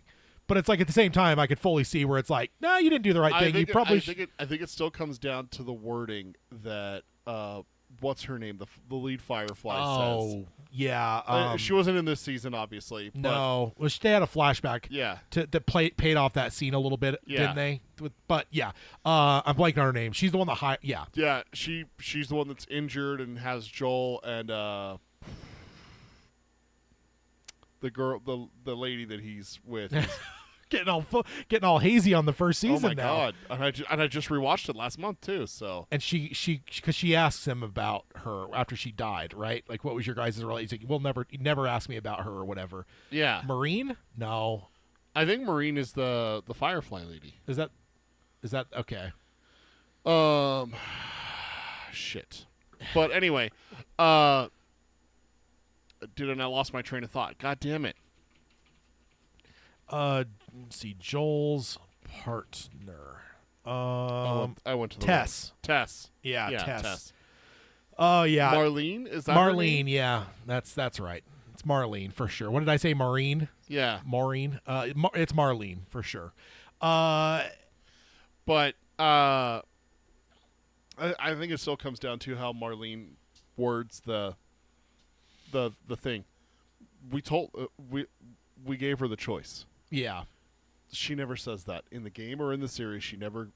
No, I know. Yeah. They knock her out and they're just gonna do it. Like, Yeah. to me, that's But I think that's where that's where I justify Joel, is that's inhuman. I mean, she's not a piece of fucking meat. But that's where that's a girl. That's where the game That's a creators human. were so genius. Is that they gave that scene with Ellie first, so that Joel knew full well. It doesn't even matter if she didn't know explicitly. Even if that's her even belief. if they woke her up, She would have said yes. Explain the situation, and then let her choose. She would say yes. She would. See, this is my problem, though, is that, okay, that's fine. If that's what it is, then let her do it. Because here's the thing. Ellie can say that standing there on the balcony with the giraffes and everything like that. But Versus facing But it, when yeah. when it comes time, it's that question of, dude, I don't know if you've seen this social experiment that they're doing. Maybe it's just a poll. I don't know what you call it. They're asking, they asked a group of mothers, and it's been a video that's going around, is, would you kill to protect your child? That's the question. Yeah. And you see a bunch of them go, no, I wouldn't. And I'm just like, what the fuck, dude? Yeah, that's Like, I get to protect my child. Would I kill someone to protect my daughter? Yeah. Yes, absolutely. Without question, without hesitation. That's my daughter. yeah, That's Joel. yeah. All those other people who are saying, "Oh, if it's legal," or "I don't know if I could," or Yeah, those are all the people who hate Joel. I think those. Yeah, that's probably That's true. Yeah, that's what it comes down to. Is those ones are the ones that hate Joel. That killing is wrong, no matter Yeah. what, and everything like that. But I just can't. I cannot get behind. And I went back. I actually went back and looked at our episode on season 1 to see how did I word it then, and do I still have the same, or did my opinion change? yeah, I have the same opinion now as I do then. If it's her choice, let her make it. yeah. That's what it comes down to. Joel didn't do this because they didn't give her a choice. Joel did it completely for selfish reasons, and I understand that. Yeah. But at the same time, the Fireflies were wrong. They were wrong. You are going to conduct an experiment and murder a child. She's 14. She's a child without her consent. That's the bottom line. That's the bottom line. They didn't get her consent. And that's the thing, is I think they did a great job of writing it in the game, and I Yeah. think the show just translated it to where, like, there is no bottom line. You want to call it a bottom line. I have a place I'll call a bottom line, but they ultimately wrote it in a perfect way to where there is no bottom line. There's no absolute truth here. Yeah. That's what makes it so interesting. If it were just black and white and there's just a right and a wrong answer, then it's not Yeah. interesting. Like, the reason it's still relevant and why this show probably got made is because like there is a debate to be had there, right? Because you know, like Oh yeah, you could absolutely make the argument for the better of mankind, you know, and Yeah. everything like that. We're talking billions of lives, and everything in the future of mankind yeah, versus one girl. yeah, like that's At the end of the day, still, it's got to be her call. yeah, That's all it comes down to. Is like, if someone made Tony Stark snap his fingers to save the universe, I'd be saying the same fucking thing. It's his call. It's his sacrifice. He has to make it. You know, it's the same thing with Ellie. They don't give her that choice. It's wrong. For me, that's black and white. You don't get to kill someone for your goals. Now, it could be everyone's goals, for any goal, without their consent. If they want to sacrifice themselves for it, fine. But you can't take that choice from her. And simply put, I think I've said it once in this episode, and I said it in that last episode. I know that Joel did it for selfish reasons. Yeah, I know, 100%. I know that Joel did it he for lost selfish. his daughter. He can't lose another one. He can't. Well, he also lost Tess. Yeah, that's Like- it's the daughter thing. But it's the daughter thing. Yeah. And that is He even has the that vision is in season 1 where he thinks he's seeing her and Jackson. That is So, a representation of his daughter right there. yeah. 100%. So now we're getting Sarah, to the Sarah, yeah. We're getting to the like since we're in the realm of moral talk, Yeah. torturing that girl. Oh, Nora, the one down in the spore thing. That's pretty dark for Ellie. It's pretty dark. How do you fall on it? How do I fall on it? Fuck her. You didn't stop Abby from torturing Joel. Fuck you. Yeah. No. You're uh-uh. you're the general Jedi, so like I just wonder because like for me I'm like I understand that I come across as, the blue and I'm a Jedi and everything like that, but I'll tell you right now, you fuck me in mine. yeah I was thinking like whatever she did it wasn't enough. I will go full fucking dark side if someone ever does anything to my daughter. I'll tell you that right now, Tad. Yeah. I don't seem like it. I seem like a warm, bubbly person, but Yeah, and that's why I was like I don't know. I remember thinking as that scene happened, I was like, I wonder how Peter falls on this because you can nope. generally be more moral. I'm not trying to be generalized. There's times Yeah. where it's like I'm 100% side with certain things, and you're just like, no, that's just wrong. Like That's, that, like, Tad, that's wrong. That's wrong. yeah, And see, that's where it comes down to this one is that simply is like, okay, she didn't do anything to stop the torture of Joel. Why? Why are you there? Why are you there to kill Joel? To avenge the Fireflies that he killed? Okay, so that's what Ellie's doing. Why is that any different than what you did? yeah, That's what it comes down to, right? Yeah. And I understand the saying, eye for an eye, the whole world Oh, you goes should have blind seen. and You should have everything. seen me, dude. When she like got away for a second, I was yelling. You're like, get her! Kill that fucking piece of shit. And Yeah. but then when it got to the point where they're down there, because it's cool, they're introducing the spores. They introduced That was there in the first game. yeah, but not in the first. Yeah, Yeah. they largely didn't. They didn't have it in the show at all. Until They now. also- the the- smart zombies. the smart new zombies, introduction. yeah. New introduction here. We did see a bloater in season 1. See it, but not fight it. Yeah. Yeah. Yeah, because it just rips that dude in Joel. It rips Joel in half. The voice of Joel gets ripped in half by in it. Kansas City, right? Yeah. Yeah. Yeah. Which, So- by the way, still, Joel's stupidest fucking decision to go through that town. What the fuck? What the with how smart he is and how long he's been doing this, what the fuck? Dude, take the detour. and then her. Sometimes children die. Fuck her. Oh, my God. So Isaac. All right, Miss Carmody. What, yeah. what do you think? What do you think? His scene when he turns. Oh, the So grenades. fucking just, good, dude. You got a choice, son. Oh, it was so I want to good. know more. I still don't feel we've gotten the full reveal. Like, why was that? Why did he flip? What is his? And I think we're gonna get it. I think we have. Okay, maybe we don't, but I think I have a general idea. Fedra's a piece of shit in most places. Yeah. Right. That's what he was. I mean, you heard those scumbags talking in the truck and everything, Yeah. and he's just like, "Now, all right." He didn't even hesitate, which tells you what he's been dealing with. Yeah. So I think that's the moral is that he's just like, these people are fucking scumbags and they're Yeah. in power. Like, mean, that's got to change. Yeah. Yeah. I do think we have some more learning. Oh, on I him wouldn't. for I sure. wouldn't be surprised if we did. What about the Seraphites getting into Seattle now? And the way to introduce it too, we introduce them as victims. Roller coaster. Yeah, you introduce. Yeah, it's such a roller coaster for them because you introduce them. There's a sweet little girl. Can I have a hammer? Yeah, now you can have a hammer. Yeah, it's a. Uh-oh, shit. Hide. And then you come across them later and they're Is it demons? butchered. Yeah. They're butchered. And you're like, Yeah. oh my God, these people were just walking. And what do I have on And the then screen here? What the hell's wrong with Seattle? Dude.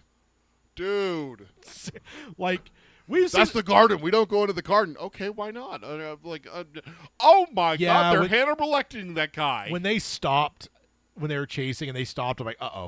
Uh-oh. I'm like, and you know what? I immediately had a, not premonition, but I had like my gut. I was like, this isn't spore related either. No, they can handle infected. Yeah. So, But then to see what they're doing to people, like that are wolves and stuff like that. Just like, which I'm okay with, because fuck the wolves. okay, Guilt by well, association. Here's my thing. Okay, I wanted to ask you this: are the wolves evil? Abby's a wolf, so yes. Abby was a firefly who joined the wolves, and she's a high-ranking member of the wolves. But does that make all wolves evil? Guilt by association. Oh, is that? See, this is where we're gonna be one of those ones where we disagree. I don't know if the wolves are technically evil, but I think it's kind of funny that Isaac left the Fedra just to join the wolves, and they basically turned out to be the same thing. I think next season we're going to learn a lot. That's a parallel kind of thing that happens, right? Yeah, right now we're only seeing the wolves and Seraphites from the outside. I think next season we're going to see the wolves from the inside. Yeah. And I think Seraphites we're not going to get from the inside necessarily. I don't think that's necessary. We get the torture scene with Isaac with that Seraphite. It's Oh, just like, God, yeah. What a scene, dude. What a scene. holy dong, Batman. Yeah, we thought the cannibals were bad. Good Lord. Cannibals. Oh, man. Let's see. Ellie visiting Joel's grave. Oh, That was killer. yeah. Let's see. I know we're getting close on time. So there's a lot of great scenes. The fall of Jackson, although it wasn't like, because I thought that was the end of Jackson in the first episode. You know, like that seemed like the end, right? Tell me in a zombie movie when like you lose your walls and shit. Second episode. Oh, that was the first No, episode. end of the first episode is where Abby and her gang of fuckers come up on top of the mountain and they see Jackson below. And then the second episode is where Joel, the hero, rescues Abby and saves her fucking life, the dumb bitch. Yeah. And then she still tortures him and kills him while Jackson is under siege. That's why. That's right. Because remember, he's like, get your guns. We got to get back to Jackson. And then they're like, but Joel, huh? Tell me in a zombie movie when you lose your perimeter that's not the end of your... That's the end. Yes. A land of the dead. Yeah. Once they cross that water, you're fucked. Yeah, once That's it. in Day of the Dead when they breach the base, like That's it's it. done. Like Yeah. it's Dawn of the Dead, they get into the mall. That's it. yeah. Night of the Living Dead, they get into the house. That's it. that's it, You got to yeah. go to the basement. The subway sequence in episode 4 as well. Wow. Just there's some fucking scenes, to dude. see the wolves get scared like that was just like, Yeah. oh, and was that the episode? That's the same episode where they come in and they see what the Seraphites did to that radio room. Yeah, and they like set the lights up. Did you notice that? Uh-huh. Because in the podcast they mention it multiple times. Dude. They're like, just make sure y'all realize that like this wasn't just like whatever. They set the lights They to set the highlight mood. the body. Yeah. The bodies. They made sure the lights were on. They Like did like this, the whole Hannibal thing in Silence of the Lambs it was to highlight the guard. Which I'm glad you and thought the same. And draw focus to that. But that's also what the other thing that I thought of is like the first time we see someone executed in the garden when Dina gets shot. Because those guards, we see them, they're already done. But the one we see that actually happens where like they draw the blade down as he's raised up. Yeah. Tell me you didn't think about Hannibal and the inspector. Yeah. Commendatory. Commendatory. Bows yeah. in or bows out. Bows in or bows out. Yeah, exactly. I love Hannibal, dude. Tell me you didn't think about for that. sure. Oh, 100%. absolutely. Just and when they're splayed, I think of Pembry. yeah, yeah. Oh, and then what about okay, so they're getting down the other two with other of Abby's group. Oh, Owen and what? I have her name right here. Hold on. Jess? No, that's got it. Abby and it's right here. Pregnant Mel. Okay. Owen and Pregnant Mel. Yeah, Owen and yeah. So what did you think of that? Obviously, Ellie is not as invested in this revenge as I was, because I was like, kill every one of them. Every fucking one of them. And when that all played out, even before the reveal, I'm like, she's pregnant. I just knew. That's just, again, Yeah. you set up Dina and all this shit, there's got to be a payoff for that. Yeah. And so I'm just, and so when she's like, like so regretful, I'm like, Ellie, I thought we had one with you here. How did you feel on that? The way that scene. I felt it was dumb of her to try and talk them and let them go and everything like that. Yeah. I thought that she was dumb of that. If you're gonna go for revenge, you gotta do it. And she tortures the other ones. That's why I'm like, why is it you're okay to torture that one, but now these ones, I like, think that you're, she started like, to she have- truthfully didn't want to kill them. It's like, what the fuck are you talking about? I think she was hopped up on her immunity. Down with her name's Nora. Down with Nora in the spore tunnel and everything like that. I think she's hopped up on her immunity and there's adrenaline stuff that too, she yeah. found one. It's her first one. I want to know where Abby is and everything like that. Yeah. But also, Oh, after wait, was she seeing- the one that held her down? Does she say that to her? You held me down while they. Is I that think the one? So, and then also the one that like kicks her. I think those two, but the other two, especially Mel and Owen both were like, "Hey, that's enough." Yeah. They're the only ones out of the group of everyone that came with Abby to be like, "Hey, maybe we shouldn't be fucking monsters," Yeah. kind of thing. I mean, obviously Ellie doesn't see it, but we see that Mel has some reservations about doing this Yeah. whole thing Yeah. and everything. Owen even, But not enough to stop it, though. but not enough to stop it. But they do say, I think it's Mel's like getting like really squeamish, and Owen sees it, and that's his girlfriend. I find out. Yeah. I thought he was with Abby, honestly. Yeah. And then he's like, "All right, Abby, let's end this," and she's like, "All right," and then stabs Joel in the neck like it's fucking nothing. And the fact we had to see as much as we did, God, that's tough, man. And that's why I'm like, kill. And I wanted to torture all of them. Like, Yeah. do it. I don't fucking care. These are not these. These are, in my mind, these are not fucking people. like Seth, the destroy bartender, them. says, they came into our house and murdered one of our own. And you know? he turned for us, huh? I liked him. Also, I'm going to give at least a little credit to him, because remember, when the world fell, 2003, 2003. the acceptance of LGBT stuff was far down the road. It was a lot longer down the road. Now, not in Seattle. There's exceptions, right? Yep. I love the line, "Why the rainbow flags?" They must that love was rainbows. so funny. But I just want to give people context, because the other thing I always point to, because I think people tend to just assume whatever. What I always tell people is, in 2008, Barack Obama ran as president and said marriage is between one man and one woman. He did. In 2008, it took years for him to flip on politically, and I'm not saying that's what he believed, but politically, it was not safe for him in 2008 to support gay marriage. He would have lost the election if he had. Yes, so that's 5 years. Because the thing was that he was running against someone who was very staunch, man-woman. Yeah, marriage. so he had to try and pull that demographic in so he could win the election. But because popular, that hadn't swung that far yet, No. and that's 5 years in the future from when the world ended. Yes. So I'm not excusing that guy, but I'm just saying the normalcies of the world do not match ours, because the world converged before the world was able to kind of evolve on that topic. So I'm not excusing him. It's wrong. It's funny because it's like, I was like, my parents had some gay friends in the 90s. I remember it was like actually scandalous.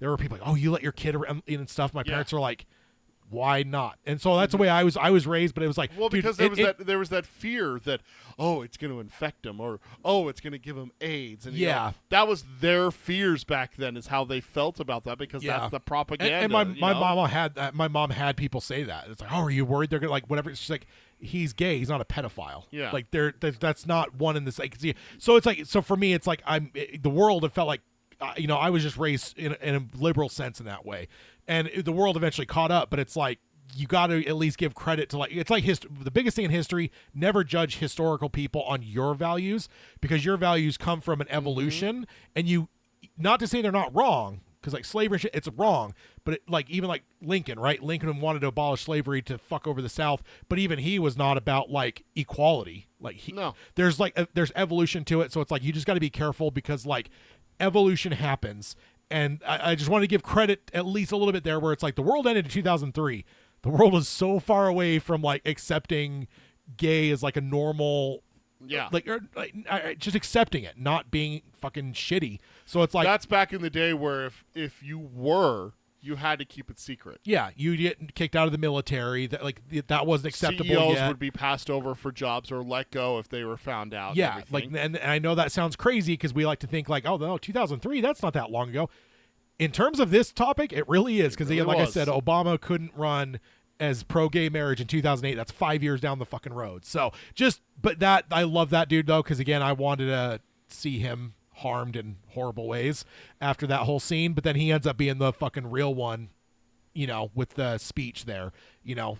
They came in, they killed one of ours, and he made a lot of points there that it was absolutely right. They came into our house, they murdered one of ours. It doesn't matter how you feel about Joel. Yeah.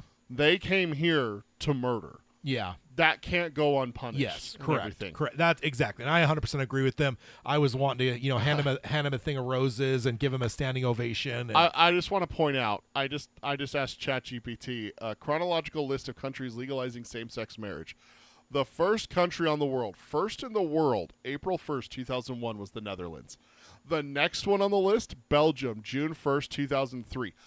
That's it. Yeah. That's it before 2003. Just to Todd's point, for anyone who doesn't believe him, And without looking it up, Belgium and the Netherlands were the only two countries in the world at the time of the events outbreak. of The Last of Us, the outbreak and everything, that had legalized gay marriage. And I think that there would have been like more of an accepting thing in like Seattle where it's a little bit more liberal, San Francisco. There's that kind of thing, which I'm glad we're seeing a little bit with the show. But it is I just want to at least give it an idea that like let's not, because it is weird how hard it is for some people to wrap their brains around how recent a lot of those evolutions have been in our society. Yeah. So yeah, it's wild. So what do you overall you love you enjoyed the season a lot? You I loved enjoyed the hell out of it. What- I honestly couldn't wait for the next episode every single time. Yeah, me and too. everything. I was bummed when I think I missed 1 week where I couldn't watch it on Sunday. Yeah, me and too. then I have Monday Night Raw wrestling that I watch on Monday night. So I'm like, fuck, when am I going to watch this? And then I got Andor and season, I got so much I got to watch. And then it's like Last of Us is priority. And I ended up watching it. And I did. I thoroughly enjoyed it.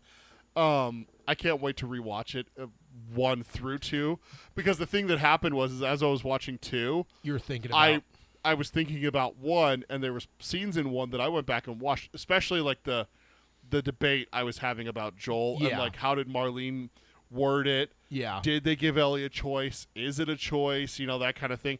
So I went back and I watched that scene, and then I ended up wanting to watch other scenes Yeah. that popped into my head that I had to go back. I went back and I watched that amazing opening to the show, the talk show. Oh yeah. Where they're talking about fungus that and the viruses. bomb lady. And then the bomb lady is the second episode. Yeah. At that point, I was just like, I'm in. I'm just going to rewatch the first season again. Did you notice the doctor?